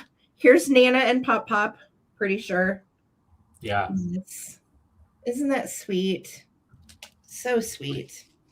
And we have another look, how wonderful, of this couple. That might also have been mom or dad when they got older, grandma or grandpa. Look at this. This one is so sweet. He has a little color tint on his cheeks. And I love all of their clothing too. And you got all the wonderful details of, the jewelry, the hairstyles of the time, the clothing. More sweet children's photos. I didn't even count the pages, you guys. I'm going to say it's probably got 60, 75 photos in it. This one is a 10 type again. This, I love her. I just love her expression. I think she's hungry. So cute. And the men didn't really smile, and they trained the boys to be the same way. All right, we've got the kiddos, and then we have another one of the scowl here. And then right here is where our binding splits. Okay, so you can see it would be easily fixable if you just glued it, but I wanted to leave that up to the buyer because maybe you prefer it this way and you don't want it glued. It will probably, if you don't restore it, retain its value a little better. But for something that is almost 200 years old, I think we're doing pretty well, right? Yeah, very Wednesday, Wishnick, no kidding. Yeah. So here's some more pictures. This one is a little girl and a little boy. And then look at this picture. Yeah, the women aren't really necessarily smiling either. This guy looks slightly terrifying, I'm not sure, but I love his beard and his tie. Look at these beautiful little girls. This is one of my favorite pages. Look at their hair. Wow. They're just absolutely so sweet. And again, not a big smile, right? No. And then we have our little boys, just precious. And then these are also tintypes back here. These are very old. Again, this album and the photos date between 1850 and 1880 with the tintypes, the style of album, and so on. The last album that had pictures in it like this, that was this size with the brass clamps, went for a lot, way more. So there's the last tintype, and then you can see it's kind of a pearly, swirly, like ribbon grain design. True antiques, yes. These are old, not vintage. These are antiques. So you've got probably 6 to 8 tintypes in here, plus all the black and white photos, plus this magnificent leather and brass album. I'm just leaving him out. I know, Jim, it's pretty darn spectacular, honestly. And it's not a huge one. It's going to come with this little stand. Now, the stand is not antique, but I love the stand because when you open the book, and you can pick a page, and you can open it up, and it holds the pages open. Whoa, sorry, let me set it on something. That would probably be smarter. And you can set your little book in it. And that's the binding trying to come undone there. But yeah, it's a nice little stand. You can open it however you like, and that is I'm gonna put the stand with it. And I think the stand is it rosewood from the 60s, babe? Yeah. Most likely rosewood. So yeah, wonderful little time capsule. Susan Jackson, thank you so much for your bid. If anybody else wants to get in on this, these go for a lot more than what I'm asking. All right. And it includes the tintype photos and the little rosewood stand. All right. Yeah. Not a lot of smiling with poor dental hygiene. That makes sense. Yeah. It does. Yeah. All right, friends, here we go. 15, 14, 13, 12, 11, 10, 9, 8, 7, 6, 5, 4, 3, 2, 1. Bid end. And thank you so much, Susan, for your bid. This is a really good deal. Amazing album. I mean, feasibly speaking, if you wanted to take all the photos out of it, sell them separately, you certainly could. Oh, absolutely. Yeah, it's just such a good one. Thank you so much for the bid in, Lisa. And Susan Jackson, congratulations. This is coming to you. 175 years of a little time capsule of history. So cool. Enjoy. Right on. Wonderful find, David. Thank you so much. Oh, thank you. Yeah, no, thank you. I managed to reach and get that one before it was snagged up. A couple other ones were taken right before I got to them. Yeah. So I have a really beautiful brass piece here. This is from the 40s, and it does have some wear, as most trash cans do. Sorry about all the noise it's making. But you've got a little crinkle spot here where it's been crinked in, as well as back here. You can get inside of it and kind of pop it out. I did a little bit, and I just think it's still just fine the way it is. You've got not really any rusting, just some age, some I don't know what that is, just kind of some age of the brass. It could use some polishing, and I was going to say if you want it polished up, I can polish it up before sending it. I'm going to get in close. You can see like spotting. And that's just where brass has gotten wet and then rested. So all it needs is a nice little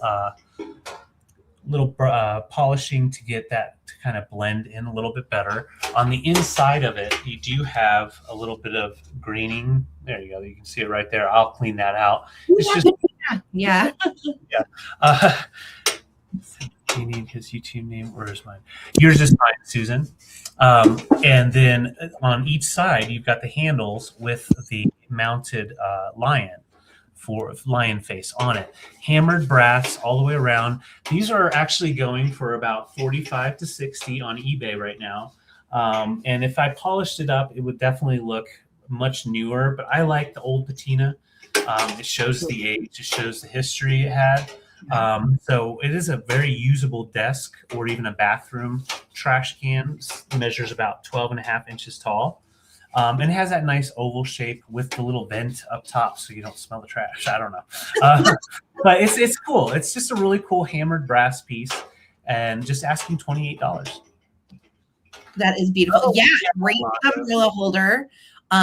Or if you don't want to use it as a trash can, put some dried silk flowers in it and put it on a mantle in front of a mirror. I mean, it's really a nice urn.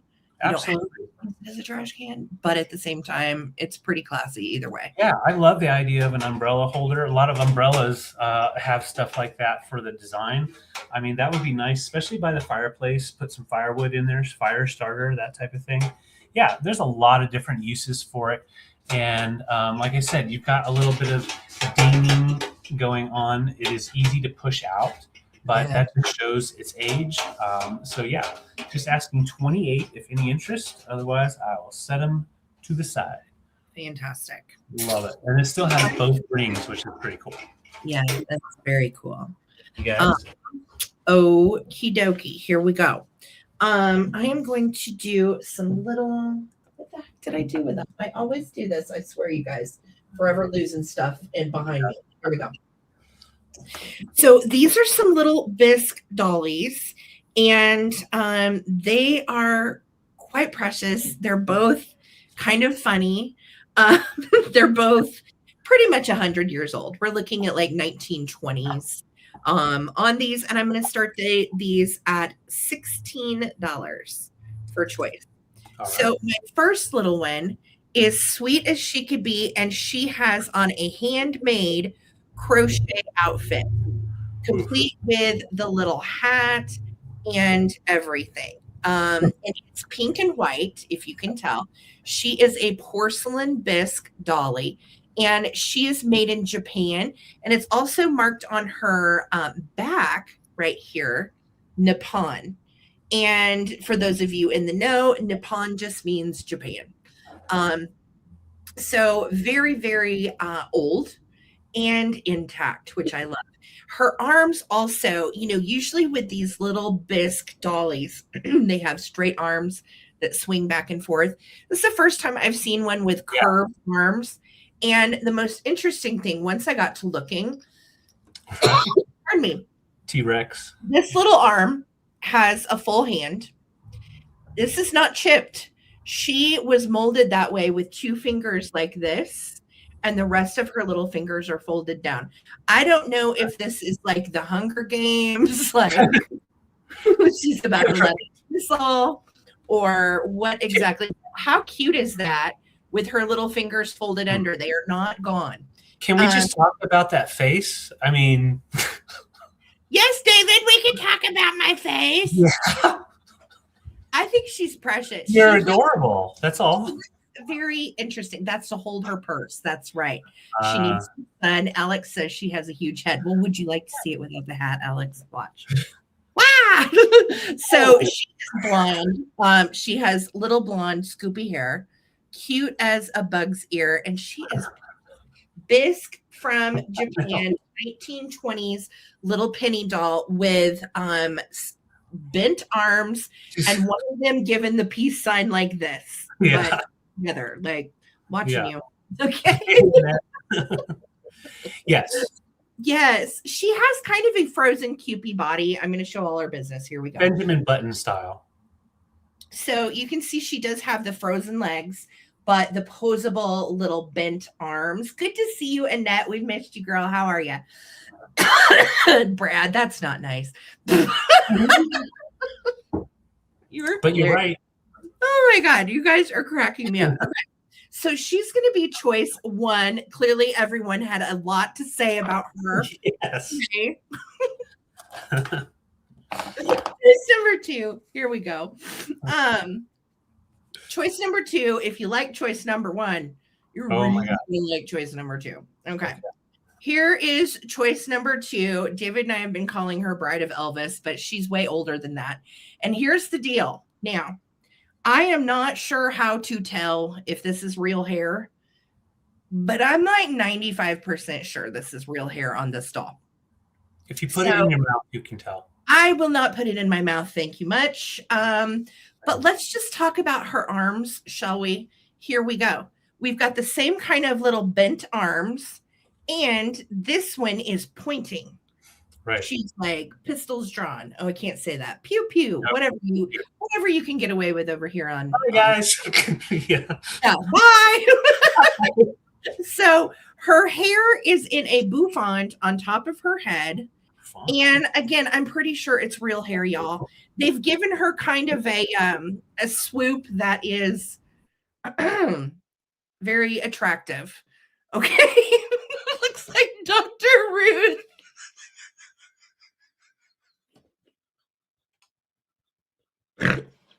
You're killing me. Okay. I can't read the comments anymore. So I think she's a bride. Clearly, we've got this little tulle veil thing happening.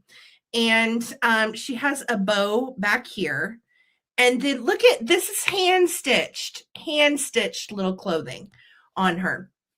Now, I did not find a lick of info. She is not marked. I don't know. I assume she's probably from Japan, but I genuinely don't know. She could be German. She could be American. I don't know. Right. But she is so cute. I'm moving on up, and she's ready to fight with her little bent arms. Come at me. Oh my gosh, she's an angry one. Her hair is just everything. It's just... Yes. So I think this one may have real hair. This one does not. I am asking 16 for choice, and they are about 100 years old. And yeah, they might have little trap souls inside. We don't know. You never know. You never know. When they have those moving arms like that, they definitely are more valuable and a little bit higher dollar. Don't you think, Dr. Ruth? Yes, David. How is your prostate, David? We're looking for this spot. It's over. Oh my God. Oh, I have a question about lady. This is what I needed this week. It really is. Susan, they're like 100 years old. They're 1920s. Yeah, they're old. And they are precious. We're trying to decide if this one has real hair. It's kind of giving her a unibrow look right at the moment. Hold on, let me pull this up. There we go. She, I think, has real hair. I've tried to touch it as little as possible, but I'm pretty sure she does. So anyway, 16 for each if anybody's interested. They are very sweet. They are very old. We're about 100 years old. That's why we look like this. All right. We're going to put you girls away for the night. So. Oh, no. Hi, Jimmy. Hey, Jimmy. Jamin. All right. Those. Jamin. I always get this wrong. Please tell me. I've forgotten. Yes, please. Yes. Well, she can't tell us.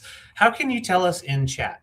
She can like phonetically write it out. Yes. Don't do anything she wouldn't do. That's right. That's right. Speaking of what the chat would do, please bring your attention to my incense burner. So it has a topper. I don't want it to fall. So I'm just going to show it like this first. This is Egyptian revival. So 1920s, 1930s, there was a big Egyptian revival. And come to find out that was because of the movie King Tut. Who knows? But so there was a big trend from Hollywood. And so this was a big trend that came back. So this would have originally been, an ancient design, Mhm. incense burner. But what's really cool about it, the unique piece, it has the goat heads, three of them all the way around, combined with like a kind of like a rope design. And this is a brass piece. I couldn't sense any like copper in it, but it's like a solid brass. I'm going to show you the bottom. You've got like, it looks like a little tag was there probably. Oh, a little fur. That's skipper fur.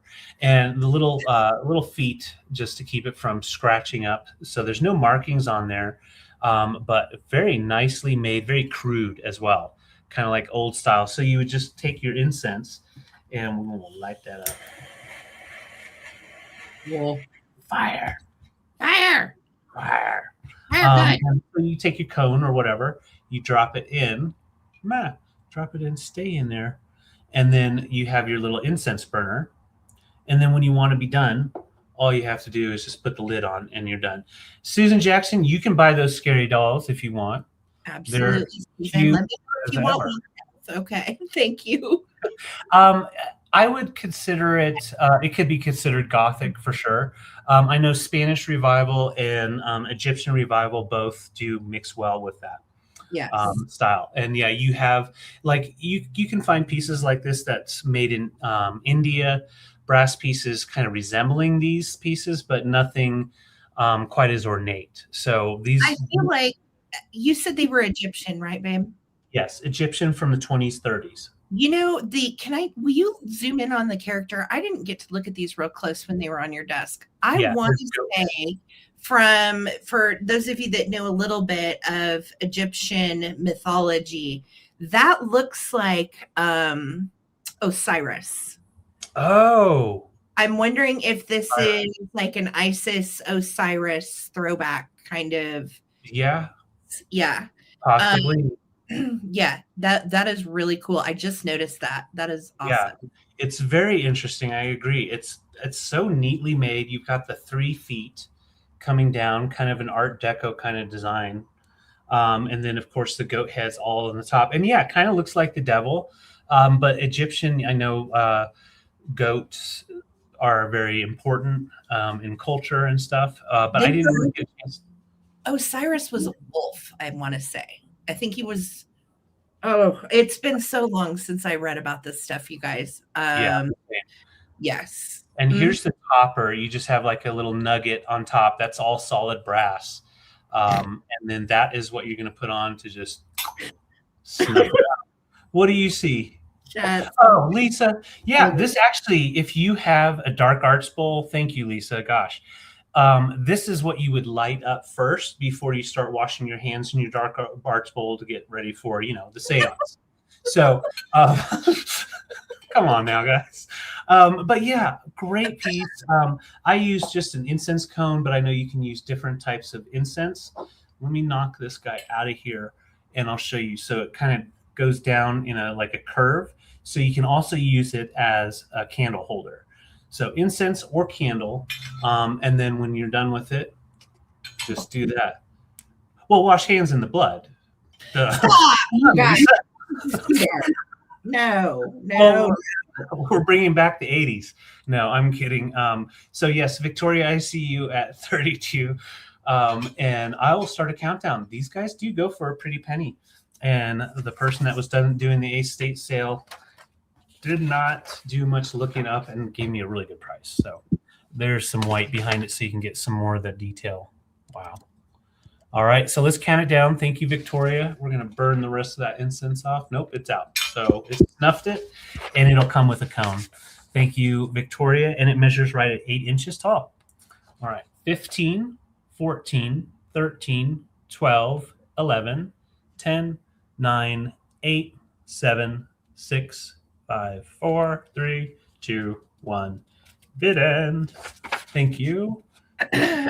Victoria, she said, my cats look at stuff that isn't there.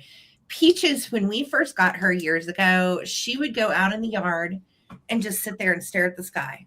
Yeah. And like she was looking at something, talking to something that wasn't there. Yeah, we'd be like, it was so strange. She doesn't do it anymore, but she did. Remember? I do. And she might still do it. Well, thank you, Victoria. I got you for 32. Okay, so Susan Jackson has purchased these lovely dolls for giveaway. So let's do that. Let's have some fun then. Yeah. Let's play Two Lies and a Truth. Compliments of Holly Parker for giving me this one. All right. So you are going to win Bride of Elvis antique version. And this is a giveaway from Susan Jackson. So congratulations to whoever wins. And Susan, thank you very much. That was very thoughtful of you and very sweet. And we are going to give them away and have some fun. Okay, so here's the deal. 2 of these statements that I'm about to read you are true. One of them is a lie. So I want you, the first person that can tell me which one is a lie is going to get our bisque bride doll on behalf of Susan. Here we go. All right. So 2 truths and a lie. The first person to tell me what the lie is. Number 1, Chase the Rainbow is the slogan for Skittles. Number 2, Nerds candy were inspired by the movie Back to the Future. Number 3, red vines are 100% fat free. Okay. Which one is the lie? You can just say the number. Yep. All right. First person with the right answer, Lisa Viscomi. Lisa, I'm coming to your house. That's great. Get everything ready for me.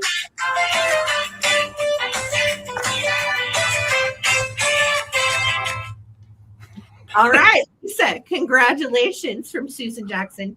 You have won the real hair bisque doll. I know you are thrilled. Okay. We are now giving away little Mrs. Dr. Ruth Westheimer. I would like to tell you all that your positions that you're doing are not good for your back. Okay. All right. She really came out with it. Let's see here. All right. This is going to be testing your history knowledge. So here we go. 2 of these are the truth. 1 of these is a lie. Tell me if it's number 1, 2, or 3. I'm going to take the 5th person with the right answer this time. All right, here we go. Number 1, the U.S. Constitution was written in 1787. Number 2, Thomas Jefferson was one of the original signers of the U.S. Constitution. Number 3, the U.S. Constitution is on display at the Smithsonian. Which one is the lie? 5th person with the right answer. 5th person. It's going to get me, Dr. Ruth Westheimer. Nobody wants to answer. They're like, yeah. My hands are on my hips waiting. They're like, I'm going to pass.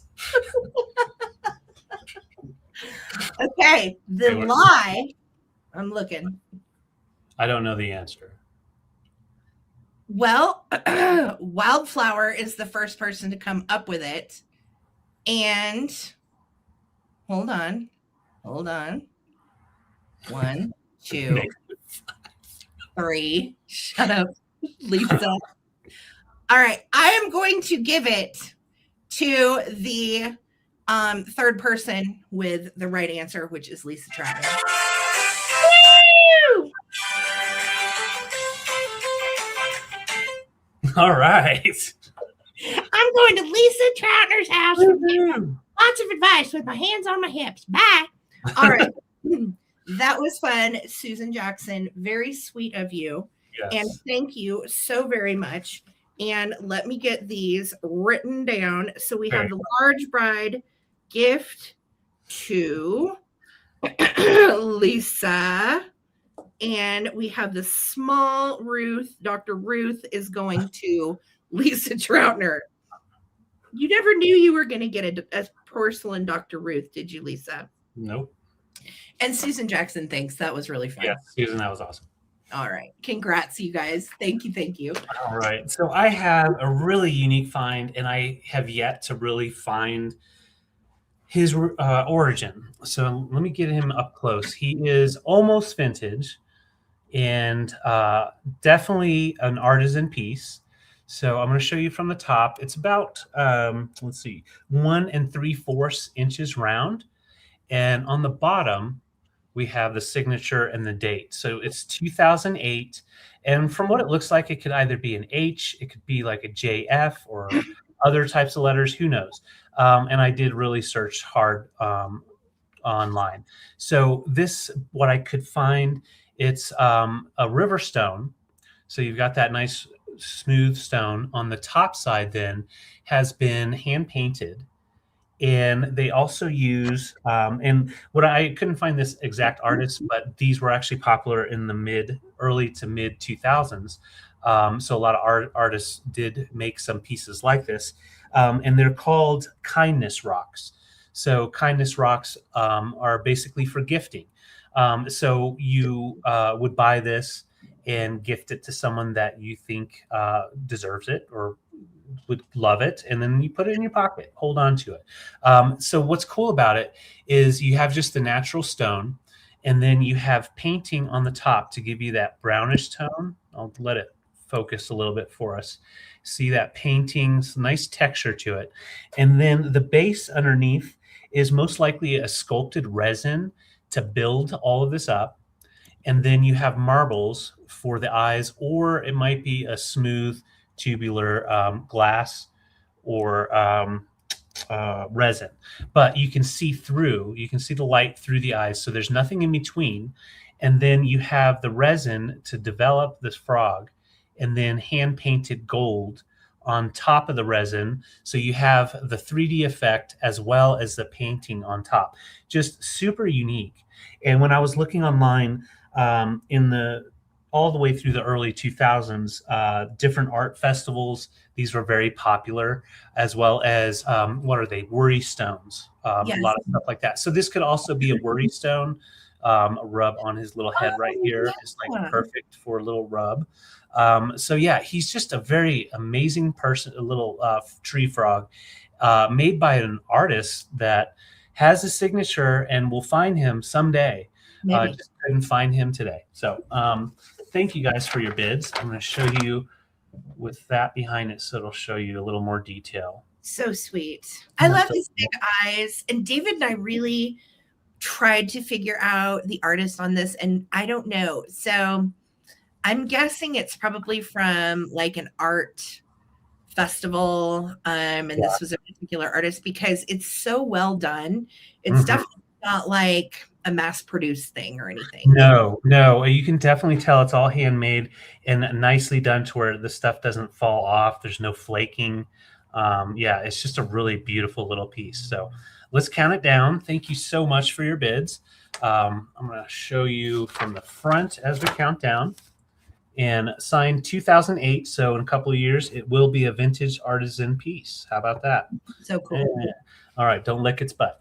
15, 14, 13, 12, 11, 10, 9, 8, 7, 6, 5, 4, 3, 2, 1. Bid end, right? That would be a really cool tattoo.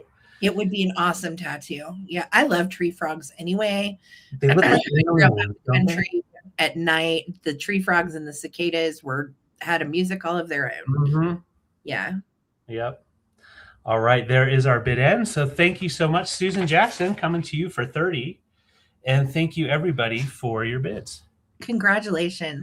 So cute. All right, thank you, guys. One of a kind. You will not find another one. Trust me, we look.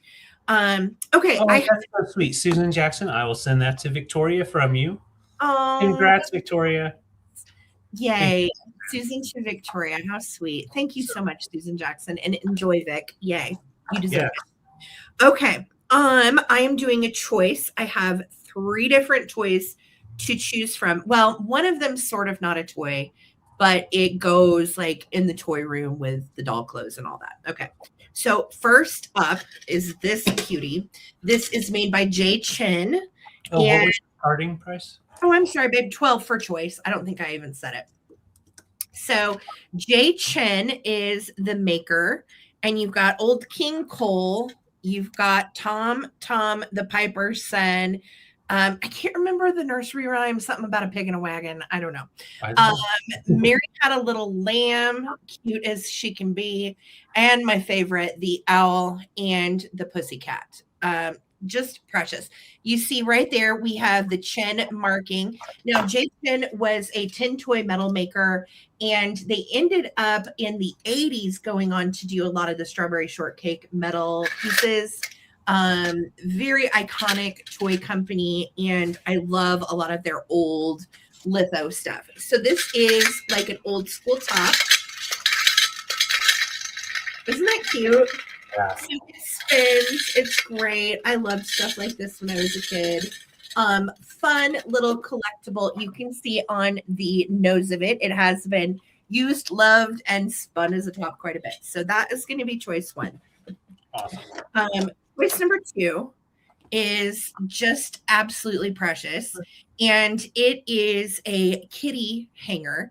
It is hand painted, and you can see it. The hanger itself is covered by some plastic, has a little crack right there. That's because it's from the 50s, and it is made in Japan. So such a darling little hanger. I think this would be really cute if you have some dolly clothes, or you have some scarves or necklaces. You could certainly hang them off of each side. It would be cute in a craft room, a sewing room, or if you have like a doll room and you put a little dolly dress on it and hung it right above all the dollies. I mean, it's just so stinking cute.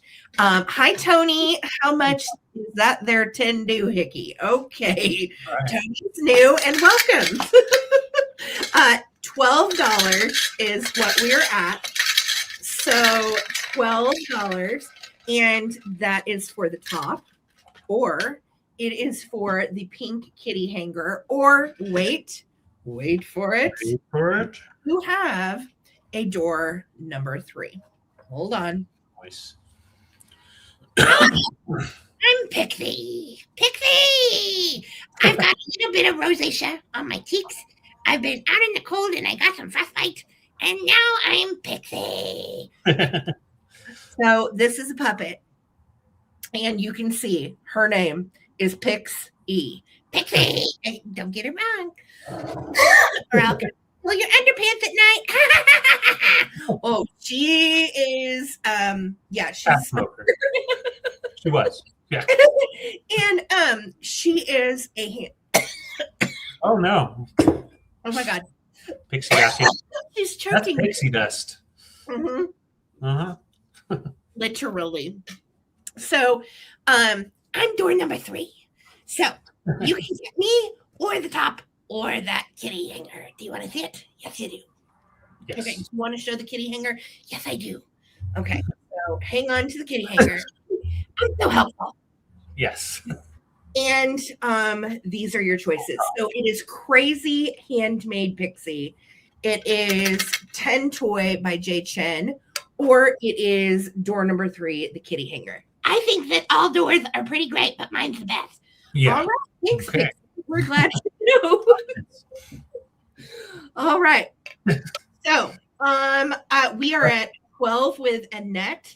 If anybody else wants to, yeah, that's right. If anybody else wants to get in on this, just so cute. We've got Tom the Piper's son, Mary Had a Little Lamb, Al and the Pussycat, and Nat King Cole. Here we go. We're counting down on the vintage. Thank you, Vuvu and Mayfield. Here we go. Merkin hanger. There you No. hanger. No, for- no. Actually, I don't even want to know about your Merkin, Amy. Just keep it to yourself. oh Lord. This is a damn mess. Okay, calm down. Count this shit down. Oh my. Hey. This is awful. Yeah. It's old We're school. off the rails. I'm sorry. Okay. 15, 14, 13, 12, 11. 10, 9, 8, 7, 6, Hey, Alex. 5. It is Alex. 4, Trying to like not. 2, 1. Bid in. Okay, Pixie's given bid. She does have a foul mouth, Susan. What are we going to do with her? Dear Susan, I have a bad potty mouth. Adopt within. I do. My name's Pixie and I cuss a lot. Oh, Yes, you Pixie. Okay, she is. All right. So, Annette, you have first choice. Oh, this thing is so shiny and smooth. Okay. Yeah, it spins. It rotates. Don't sit on it. Oh God, I'm sorry, not sorry. Okay, Annette. Annette, would you like to make your choice? I can put on some theme music if you want.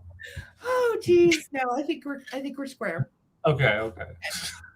So Annette Mayfield, I'm you just Hi, like, Alex. holding this hanger, Annette. Annette is going to take me home. Yes. Yes. And you, I can't wait. And I'm bringing this pussy hanger with me. Awesome. Yeah. Okay. So Bree's passing. I don't blame you. And then Susan R. Vuvu, let us know if you're interested in the top. let me know, Boobs, if you want the little 10 top J10. All right, J10. Okay. I'm sorry. All right, thank you guys so much. I know, I'm kind of dying too here.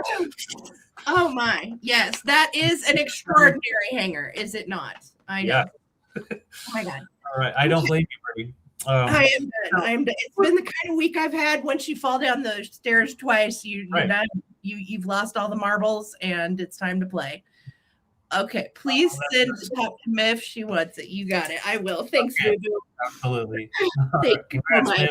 So sweet. So we're going from fun to warplanes, and we're coming back to what's going on now in the world. But this is from 1942. 1942, basically built kind of like the Big Little books. It was meant for kids. Obviously, modern warplanes of the world with 60 full color pictures. And this was put out in 1942 to show all of the planes from different countries that were going on and fighting in World War II. This does have tape that is holding that down on the inside and out. I haven't tried to take it off. But you've got modern warplanes with the illustration, and I want 1942 was when it was done. There you go. It was right in front of me. So right here, 1942, and I'll just go through a few of them. What the book contains, talks about it a little bit. The airplane has become the most deadly and dreaded instrument of warfare. It carries almost every weapon used by armies and navies. Airplanes circumvent fortifications and strike numerous targets, yada, yada, yada. Basically just talking about how amazing it is. Because back in 1942, warplanes were fairly new. Air Force, I think, has just been created or was created right after that. But we've got the United States warplanes. You go past that, there's some more United States warplanes. I'm just going to flip through this way. Wow, a lot of United States. That's true. We did have most of the warplanes during that time. Getting past that, there we go. So now we've got Turkey. We've got Russia. And nice illustrations, old school printing. And it talks about the different planes and what they were used for. So if you have a war buff, someone from that did serve in World War II, really cool gift. Oh, that's cool. Your dad was an aircraft mechanic. Yeah, big time props to him on that because it was a pretty new technology and industry. But you've got Italy, you've got Spain, China, Japan in here. We've got, Netherlands, East Indies, France. So basically all the planes, all the countries are noted in here. France, Denmark, getting back to the last page, 62, and this one's Belgium. That one looks pretty fantastic. Looks like a very mod plane for the time. And you have the index on the back and then just a nice shadow plane for the back. This will come with a little easel, so it'll sit up if you wanted to display it like this. And these are very collectible. They only made a certain amount, and anything during the wartime efforts definitely considered collectible if you're a war collector. So that is the first choice. I do have one other thing as choice. We have our traveling little panda or bear. He is Paddington Bear. He's got his little travel tag on him. He's flocked. Try to get him to focus. Please look after this bear. Thank you. He's got his little bag, wanted on voyage, and his little hat is affixed on there. And he was made by Eden Toys. probably early 80s, made in Hong Kong. And I thought he was kind of cool with this display because when you think about the 40s, you had a lot of very proud people wanting to fight for their country and other countries. So there's Paddington Bear back in 1945. He was like, you know what? I think I want to be a warplane worker. So they kind of look good together. But yeah, a little traveling bear, and he is about 2.5 inches. Or if you're interested in the modern warplanes from 1942 with the easel, it is 3.5 by 6, and it has 60 color illustrations in there. So thank you, Brad, for your bid. We're going to start our countdown looking for 15, 15, 14, 13, 12, 11, 10, 9, 8, 7, 6, 5, 4, 3, 2, 1. Bid end. I thought this would look cool too, like with a Zeppelin, that Zeppelin wind-up toy. If you have some old tin toy planes and stuff, that would look so cool with it. That is darling. Great book too. The modern warplane book. Yeah, very collectible. Very collectible. Yeah. Yes. All right. Let me know if you want our fun bear or if you want our warplanes. Okay. Going to you, Brad. Got Paddington. If anybody's interested in our warplanes with the easel, $14. Yay. Guys, thank you, Brad. Thanks, Brad. Congratulations. Oh my gosh, I had to go get some more water. I got to laughing. All right. Okay, so this little fellow, God love him, him's a hot mess, okay? But there's also a reason why, and I'm starting him at $48. Oh, David, please build you for Paddington. That's so sweet, Laza. I will do that. Thank you. Each other, I love that. Yes. Okay. So mods, you know what to do. So this guy is 46? 48. 48. So this is from 1937, Snow White and the Seven Dwarfs. And guess who it is? Well, I've been punched in the face a few times for saying some stupid things, but I'm dopey. Aww.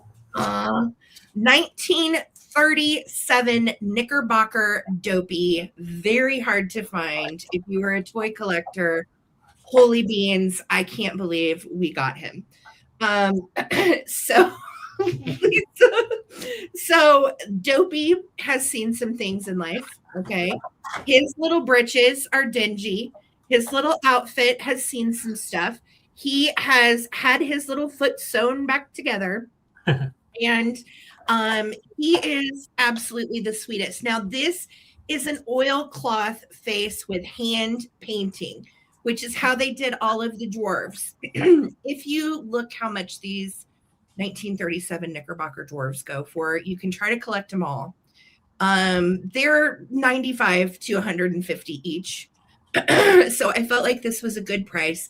I did mark him down because his little nose, I said some dumb things and somebody punched me in the nose, and now I'm dopey. Well, at least he didn't lie and have that nose that grows. No, that's Pinocchio. He's stupid. Yeah. Dopey is actually quite a bit more intelligent than Pinocchio. He wanted you all to know. Wow. Okay. I don't do drugs either. Well, good. Good. Okay.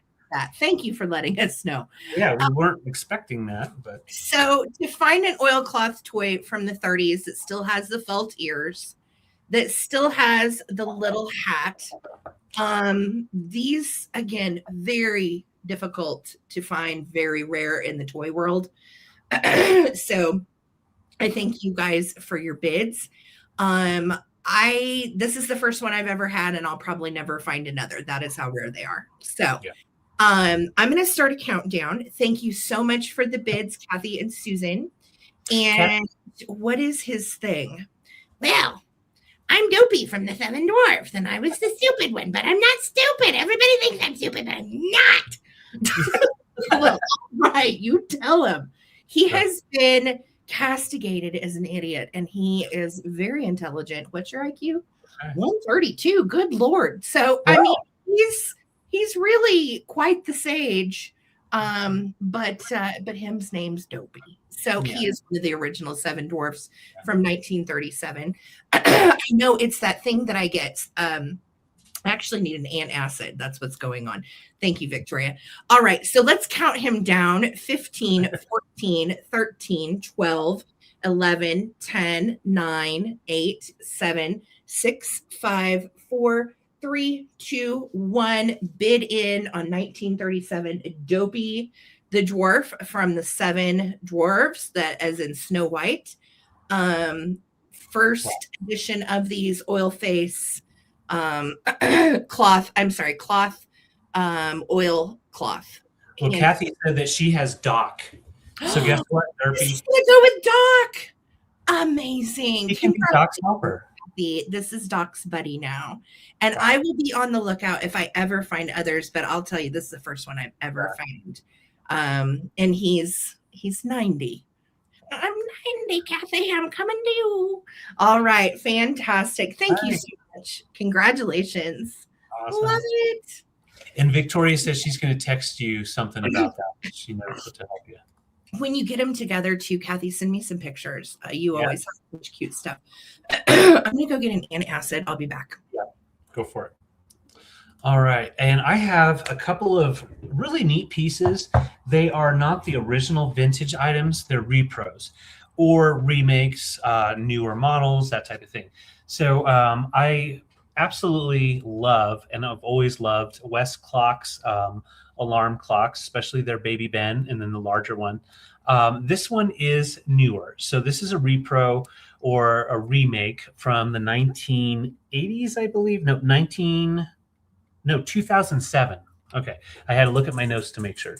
2007. And the way we were able to find that out is this little sticker right here has a number on it. And the number is, I think I wrote it down so I wouldn't have to find it. Dang it. I did not. The number is 0607. And when you find that on there, that is made in China from 2007. So that is when that date, that number would have been made. The glowy hands and glowy dial, which it does have, let me light her up. It has that nice glowy dial so you can see it at night, but that does not contain any radium. So this is post-radium. This is a clock that you can use, have that vintage look, but no issues with it. So it is complete. All the winders are there. You have nice metal back and a nice glass face. And the top, this top here is where you stop the alarm clock. Oh, or start it. So obviously the alarm clock works, and the clock itself, you see, is moving. I didn't wind it up a lot, just a little bit, just to show that it works. So that's the first choice from the early 1990s, but the style of this clock is basically the same that they were doing since like 1940, something like that. So nice. Classic. Yeah, really nice piece and very clean. And then this repro piece, it does have its barcode on the back. It's from the 1990s. I couldn't nail down the exact year because it's not written anywhere. But this is from the 1920 Beach Girl. So very sought after ad with her hanging out on the beach in her dress and stockings. Like, I mean, she didn't even get to have a bathing suit. But it's a really cool tray, that nice long tray, great for serving drinks, for barbecues and all that. But it just has a really nice look to it. And yeah, so $15 on that. It measures 19 by 8.5. So great for your Coca-Cola display. Or if you have a game room or anything like that, it's a really cool piece that you can just put a little tag on the back to hang it up and use it as a wall hanging as well. Did they really wear stockings with their swimsuits? Can you imagine? I know I'd burn up. Like, I just can't fathom that. Did they, because they weren't supposed to show their ankles still, right? Was that a thing? I don't know. Somebody that knows more about that era, let me know. Yeah. Yes. But yeah, she's got a nice face, just sipping on her Coke. And that's back when it had cocaine. And what's weird is you've got those Coca-Cola bottles on the sides, but they look like Tabasco bottles. Yeah, they do look Tabasco-y right there. Isn't that weird? It's because they're in that triangular instead of a circle. Yeah. So it's pretty Yeah. cool. Different. So yeah, just $15, guys, if you are interested in our Coca-Cola tray or are working 2007. It's going to be vintage next year. West Clock Baby Ben. Very cool. Thanks, guys. Great pieces. Thank you. All righty. I am going this way with a little bit of kitchenalia. Kitchenalia. And honey, I'm going to start these at $15 for choice. And first up in the choices is a lovely primary yellow Friggy. This dates to the 1950s, and it is a 501, I think B, 50, no. Yes, 501B, 1.5 cup. These were so handy to put butter and the like in. Now, there are a couple little, let me get you in close, right there, like a scuff in the paint. Can you see it? Right there. That is really the only issue with it. It's still nice and shiny. You do still have good paint color throughout. And then your lid, let's see here, there was one little, and it's honestly like one of those flake chips that you get. You can only really see it or feel it by your finger. I think it's that right there. Yes. Okay. It's right on the inside. You can barely see it, but it's just a little rough spot. And it's not like actually a chip or anything. It's just rough right there. Sometimes from the mold, but you do have the OG 501, I think C, right? Yeah. 501C striped lid. That is great. And I love these for risers and with the vintage. It's a nice color for spring too. Originally would have been sold with the Friggy primary set in the 50s, which would have given you 2 of these, a loaf pan, and then a larger refrigerator dish all had the lids. So that is going to be choice number 1, yellow Pyrex Friggy. Choice number 2 is all 4 of these Swanky Swigs. They're all the same. And these are also 1950s. You have tomatoes on the bottom, leaves in the middle, and oranges at the top. And these are true little juice glasses. So whether you're having a little swig of V8 or a swig of or OJ, they are cute. They also stack for the sake of space saving. So you'll get all 4 of these, or you can take the little yellow Pyrex Friggy. And that is that in early 1900s, grandma had a suit on that had no stockings. So before that, yeah. Oh, could you imagine having to wear that at the beach? I would lose marb. Yes. Ridiculous. Helen's going to look for a snack. Forage for something. I'm feeling savory and sweet, Helen. Yeah. Go forage for something. All right. So 15 guys for choice on the Pyrex Friggy or the 4 1950s Swanky Swigs, both mid-century kitchenalia. I don't see any bits. We will keep it moving and bring them back for the recap. Thank you, guys. All right. And thank you for the update. Oh, let's go back to Sarah real quick. Kathy, just let me know, sweetheart. Did you want the Pyrex or the Swanky Swigs or both? You can take whatever you want. All right. We don't even have to worry about a countdown. Thank you so much. All right. I've got some quick claims here, and I have 3 different ones, all 3 different prices, just for their value. So I'm going to start off with the most expensive piece here. And these are all going to be quick claims. So I'll tell you the price. We have a nice solid brass, larger plate stand or picture stand. It's foldable. I have not polished it up. You can definitely get it polished up if you wanted to. Nice, strong hinges. It's hefty, so it'll hold some heavier type of pieces. If you have like a book that you want to set out that would fit in there, you've got quite a bit of a lip here to hold in whatever you want. So that is the first choice. It's 9.5 inches tall. This one is 7.5 inches tall, made of all wood, and it has a nice hinge, 2 hinges in the middle. So it does hinge down to nice flat. It could hold multiple things. Definitely a plate stand would be nice, or a little picture, something like that. So nice accessories for your vintage. That one measures about 7.5. And then I have this cool cast iron. Kind of a brownish tone on the, like kind of like a brushed gold on bronze on the cast iron, and it hinges right at the top and the bottom. Put something in there. and it's right at 6.5 inches. So they're all different prices because of the quality and size. And you're just going to quick claim with the price, with the dollar amount. Okay. So if you're putting in a number, just put in one of the three numbers that I'm going to tell you. So the brass one is going to be $14. The wood one is $10, and the cast iron is $8. Nice. So $14 on the large brass, very expensive guy right there, but $14, $10, and $8. Nice. That's functional vintage, and I love those pieces too. The metal one gives me definitely that Spanish revival feel from the 70s. Mm-hmm. The brass one would be great for a nice big platter or something too. Oh, I agree. So yeah, 14 on this one, Susan Arvuvu. I got you for the $14 one, and yeah, those are the numbers. Yes. Yes. So this one here is 10.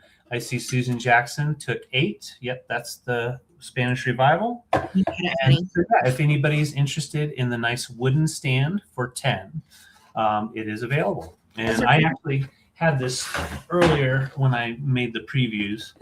You take anything and put it on there instantly, like kind of upscale something that's kind of flat and boring. So I will say too, if you guys sell on eBay, I know some of you guys are resellers too, those are just so invaluable. I love a good stand to be able to photograph stuff statically for photos. So if you're selling plates or you're selling something that kind of needs to stand up, like that little album, those are great. Perry, you got the $10 win. Perry, I got you. Thank you guys all so much. Appreciate it. Congratulations. Okay, friends. This is going to be a start for all of it. So I'm not piecing this out. I'm not doing choice. It's going to be 30 for all of it.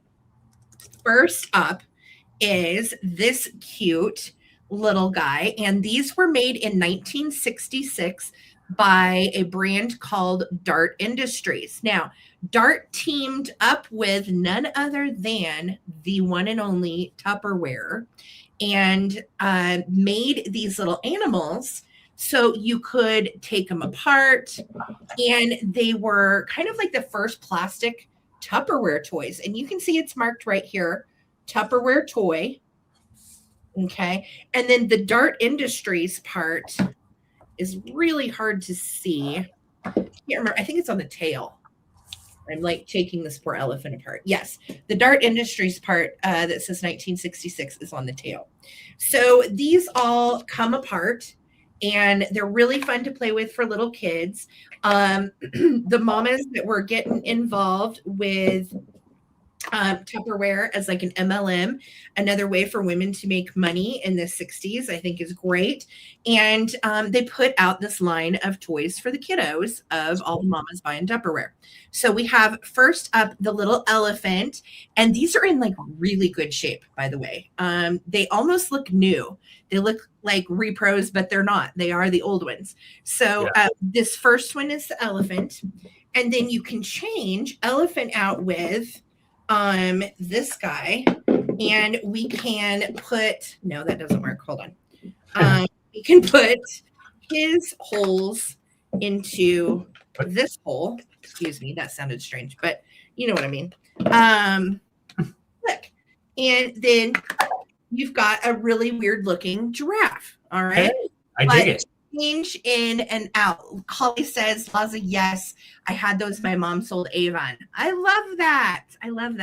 Yeah, I think a lot of people remember these. They're really iconic.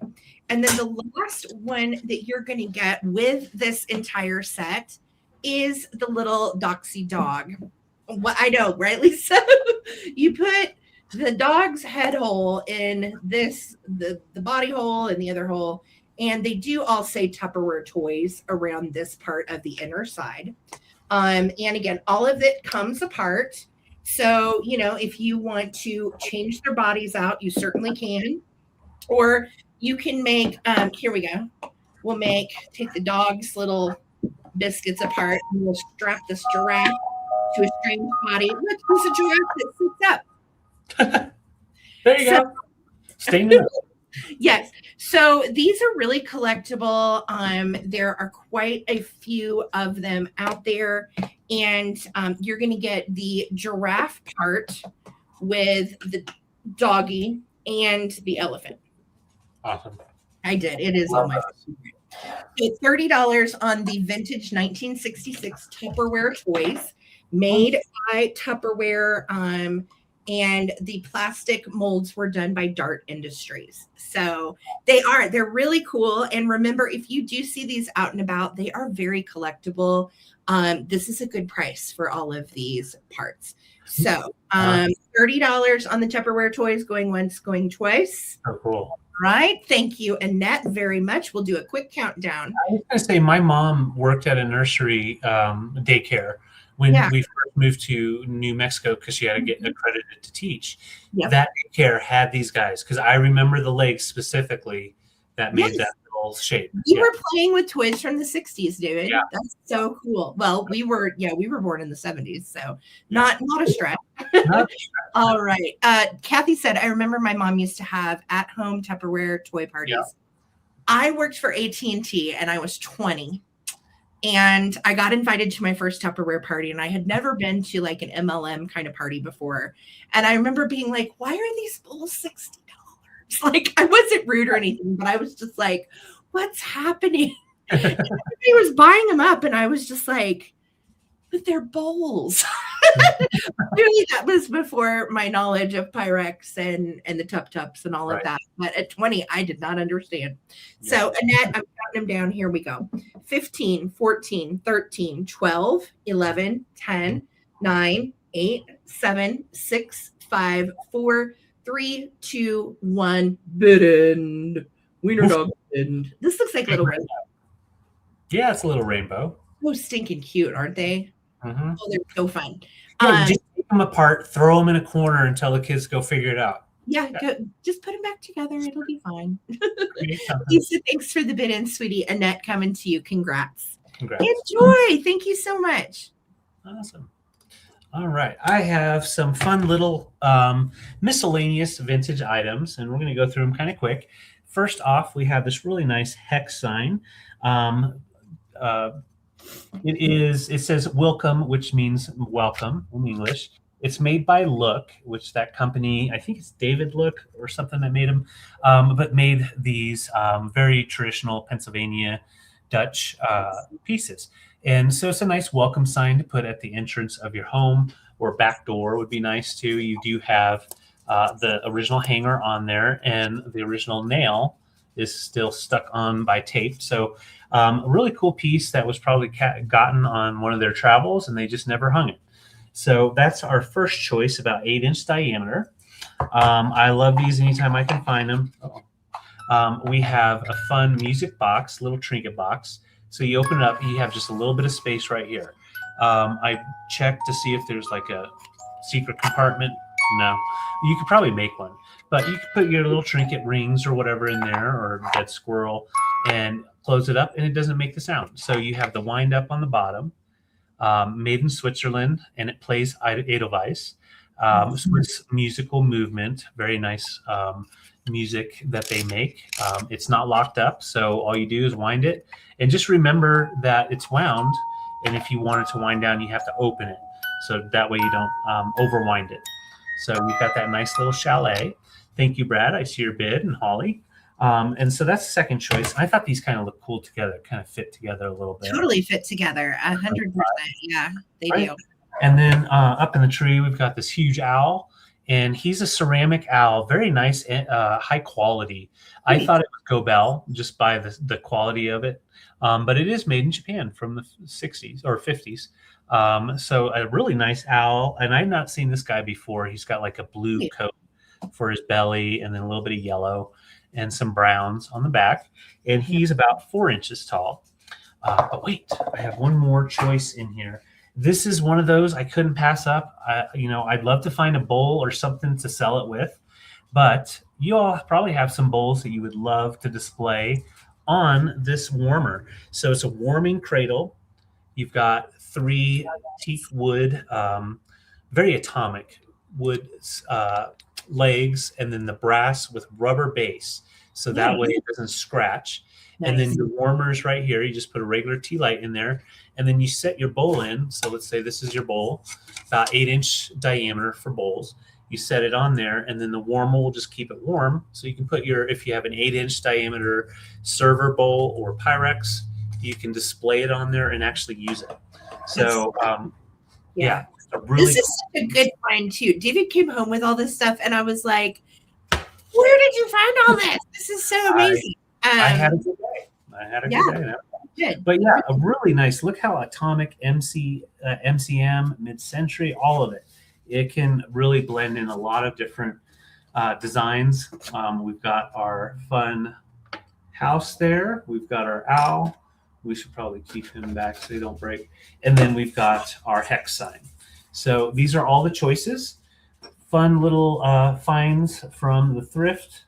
And we're at 13 right now, looking for 14. Yeah, put your wiener bowl in there. Keep that hot wiener water. Got to keep that wiener water very warm. So let's count it down. 15, 14, looking for 14, 13, 12, 11, 10, 9, 8, 7, 6, 5, 4, 3, 2, 1. Bid end. Oh, no. I can't get it to stay. Yeah, Swedish meatballs. Love it. All right, I see Brad coming in with 15, and there's our bid end. So, Brad, you get first choice. Let me know if you want our house, our owl, the cradle, or if you want the hex sign. Ellen said I was saying, what? What? Okay, Brad, I thought so. So I got you for that music box. Thank you. And then Holly Berry, let me know if you want the warming cradle, the owl, or the welcome sign. And I'll just keep them all right there. Nice. Thank you guys so much, Brad and Holly, for your So these are available if anybody's interested. Awesome. Thank you guys. Awesome. All righty. I am going this way. Again, when you send your husband after you've fallen down the stairs and you're on the couch and licking your wounds and feeling like a real idiot, and then your husband comes home with dolls in a box, and I'm just like, I missed such sales. I had FOMO so bad. Yeah, you did. I did. I was like, I am so mad I did not get to go to these estate sales. So David, my wonderful husband, found this new old stock sweetie doll, and she is just as cute as she could be. Now, look, she's been in the coffee, but then, I'm going to sleep. I've had coffee. I'm going to sleep. So she does have the magnificent blinky eyes. I'm starting her at 22. And she is model showgirl, which is kind of hilarious. She's actually put out by a brand called Elite. And Elite made these sweetie dolls to compete with storybook dolls. So when you find these Elite dolls mixed in with the storybook dolls, sometimes it can be really hard to tell what's what. So it was neat to find one in the box, and the box is in such good shape. And it's got this darling girl on it with these tulips. I'm like, this is the cutest for a spring display. Look at the little girls with the carts of tulips and the little stripy dresses and everything. I love a good new old stock piece. So Showgirl herself is in pristine condition in the box. Really great. And look how cute she is. So there she is. And she has like these green feathers behind. She's got pink, and then look at her cute little dress. I love this print. These date to late 40s, early 50s is your time period that you're looking at. And you can see she's never even been removed from the stand that she's on. I don't know what this is. This was in with her. Oh, it's a little card. Oh my gosh. Hold on. I literally didn't see this. What's in it? Oh, shut the front door. Happiness to you. With good wishes too. And it's from Alice DeWitt. Dear Chris, you're a very sweet, good girl, and I will really miss you. May life bless you with the best. Your piano teacher, Alice DeWitt. Oh, shut up. Okay, look at this card. See, this is why I just live for vintage, because it's the little notes with it that just bring it home for me. Happiness to you. And then there's the inside. Nobody wrote on the insides. And then piano teacher put her little note Oh, on that's the bed. cool. That's the sweetest. I know. I didn't even know that was in there, y'all. Seriously. So that's cool. So I will leave her piano teacher's little original note in here. Dolly never got played with, but I think she has lots of life to display for someone special, in cursive, no doubt. They don't teach anymore. So Sweetie Doll at 22 with the original note from the piano teacher. I love the colors of the box and then the yellow mixed in. You did so good, babe. Thank you for picking it for me. I love it. I just was like, what would Sarah do? Yeah, no, you did so good. So we'll bring her back for the recap and see if we can find her a home. Nope, Regina is going to take her. You got it. Let's count her down super fast. We'll go from 10. Kathy Plunkett's in too. Okay, ladies, thank you so much. There's just a weird lag tonight too. So here we go. 15, 14, 13, 12, 11, 10, 9, 8, 7, 6, 5, 4, 3, 2, 1. Sweetie Doll, made by Elite, bid end. Awesome. And they were all about competing with the dolls at the time, which were Storybook dolls, Jenny dolls. Bree, you know. You know, I went through 1,000 of these, didn't we? Yeah. I know finding money and stuff is cool too. I've never had that happen. I won't even tell you what I found. I found some weird things in vintage before, but yeah, I found it too. You found a tooth. Remember that? It was weird. Regina is the first person at 22. Congratulations and thank you so much. And Kathy, thanks for your bid too, honey. Sweet. So much, ladies. So, oh wow. That's Susan awesome. Jackson said that she found $400 in furniture. That's awesome. That is amazing. I love that. So yeah, I think that was the end of it, right? I think that was my last item, baby. Yeah. I'm done too. So let's do our recap. No, I have one more item. I do have one more item. Are you sure you don't? Yeah, I'm done. How do we? Oh, you know what? Because there was a gift in the middle, and I think you, after something was gifted, you went back to me. Let me do my last item real quick, and then we'll recap. All right. Okay. So this was my last item, and I picked it up because it's just really perfect in time for Easter. And I'm starting this at $18. This is a Mount St. Helens volcanic ash glass egg. Oh. As you know, Mount St. Helens erupted in 1980, and the volcanic glass was used to make lots of souvenirs for people that visited. Mount St. Helens was in Washington, by the way. Let me find the signature. Oh my gosh. Sarah. Oh, thank you, Vicky. The eyes. Again, this was another killer David find. Oh, thank you. It's really tiny. It's right there. See where it says MSH? Oh my gosh. Yep. I even looked at the bottom and I couldn't see anything, but I was like, it's too nice not to get. Well, you have a good eye, my love, because it is so good. It's iridescent. It's really pretty. I know it's like kind of hard to see because of how my light ring is catching it, but it's got this really nice blue depth of swirl inside that looks like a little ocean. And then you've got this iridescent drop and some white splatter on the outside. It's beautiful. It's also really nice and kind of cylindrical as well. Size wise, almost 3 inches. We're going to call it 3 inches because it's just really freaking close. 1.5 wide. And the base is just right at 1. Okay. So beautiful art glass pieces made from Mount St. Helens eruption in 1980. This one was made in 84, only 4 years after. So that ash cloud was a doozy. It was. I remember seeing it all over the news. All the time when we were little kids, and I remember thinking, oh, we're going to die of a volcano, but had no idea how far it was. Yeah. I remember I think I was like 7 or 8, and I remember talking about it at school, and I remember my mom talking about it. Yeah. So it was a pretty big event. All right. So it is signed. I'm counting it down. Thank you for the bids, friends. Here we go. Hey, Tiff. 15, 14, 13, 12, 11. Hi, Tiffy. 10, 9, 8, 7, 6, 5, 4, 3, 2, 1. Mount St. Helens glass, 1984. And that is my last item. And then you can go into your recap, baby. Thank you so much, you guys, for all of the bids. Person says, it erupted the day before I graduated from high school. Ooh. That would definitely stick with you, huh? I bet it did, person. Yeah. Okay.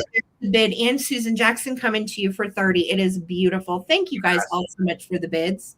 Yes. Thank you. Thank you. Congrats. Great get. And I saw that Leslie said that she jumped in and she's 99th thumbs up. Guess what that means? Just one more thumbs up. So if you haven't done a thumbs up, we would appreciate just a quick thumbs up so we can get a wonderful 100 thumbs up on this. Susan Jackson said, can you please send that to Helen?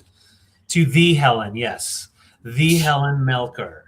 To Helen Melker. You got it. Absolutely. Congratulations, Susan. That's so sweet. And Helen, you got a sweet gift tonight from Susan. Yes. Thank you so much. Tiffany and Brad said we're at 101. Thank you guys.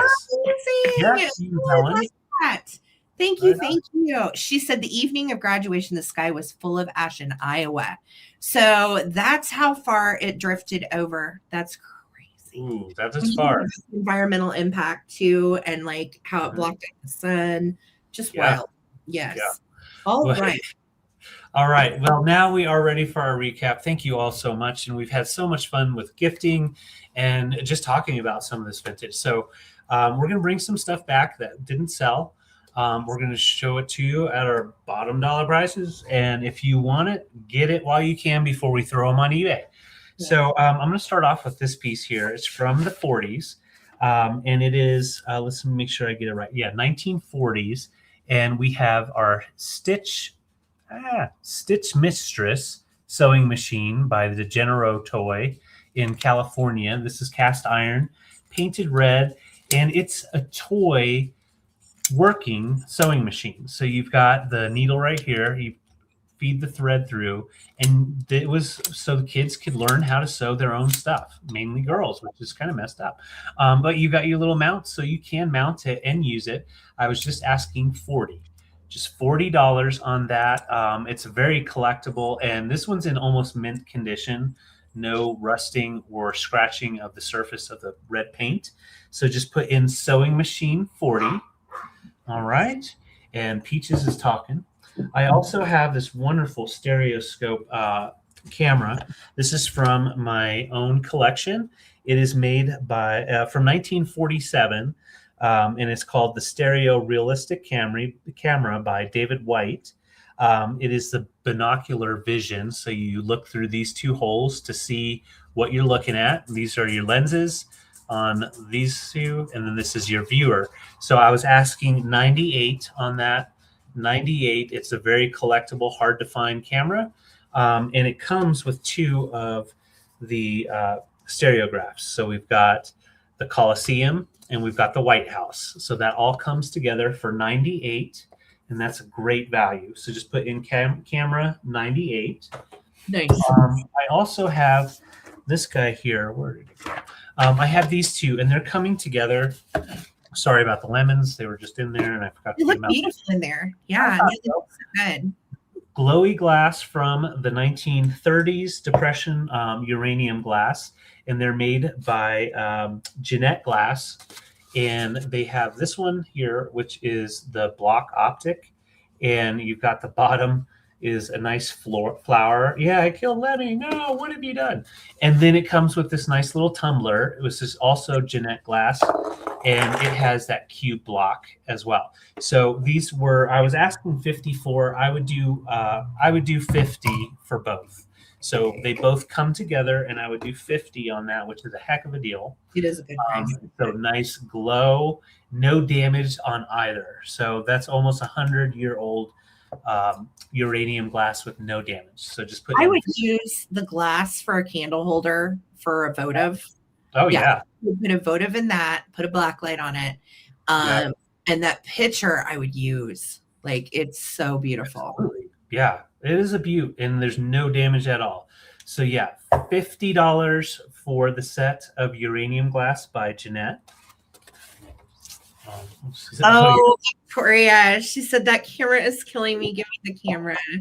Are you sure? Okay, I don't blame you. And listen, I have Victoria.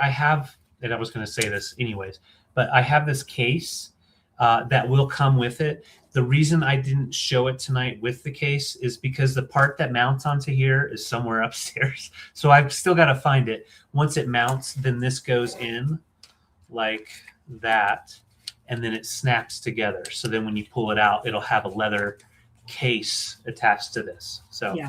Congrats, Victoria. All coming to you for $98. That is really wonderful. And so happy it's going to you. Yeah, I'm thrilled you got it. Enjoy. And it displays really best without the case, which is why we didn't have it on it. Yeah.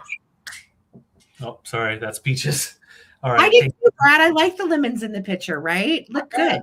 It works, right? I also had these really beautiful Mexican pottery plates.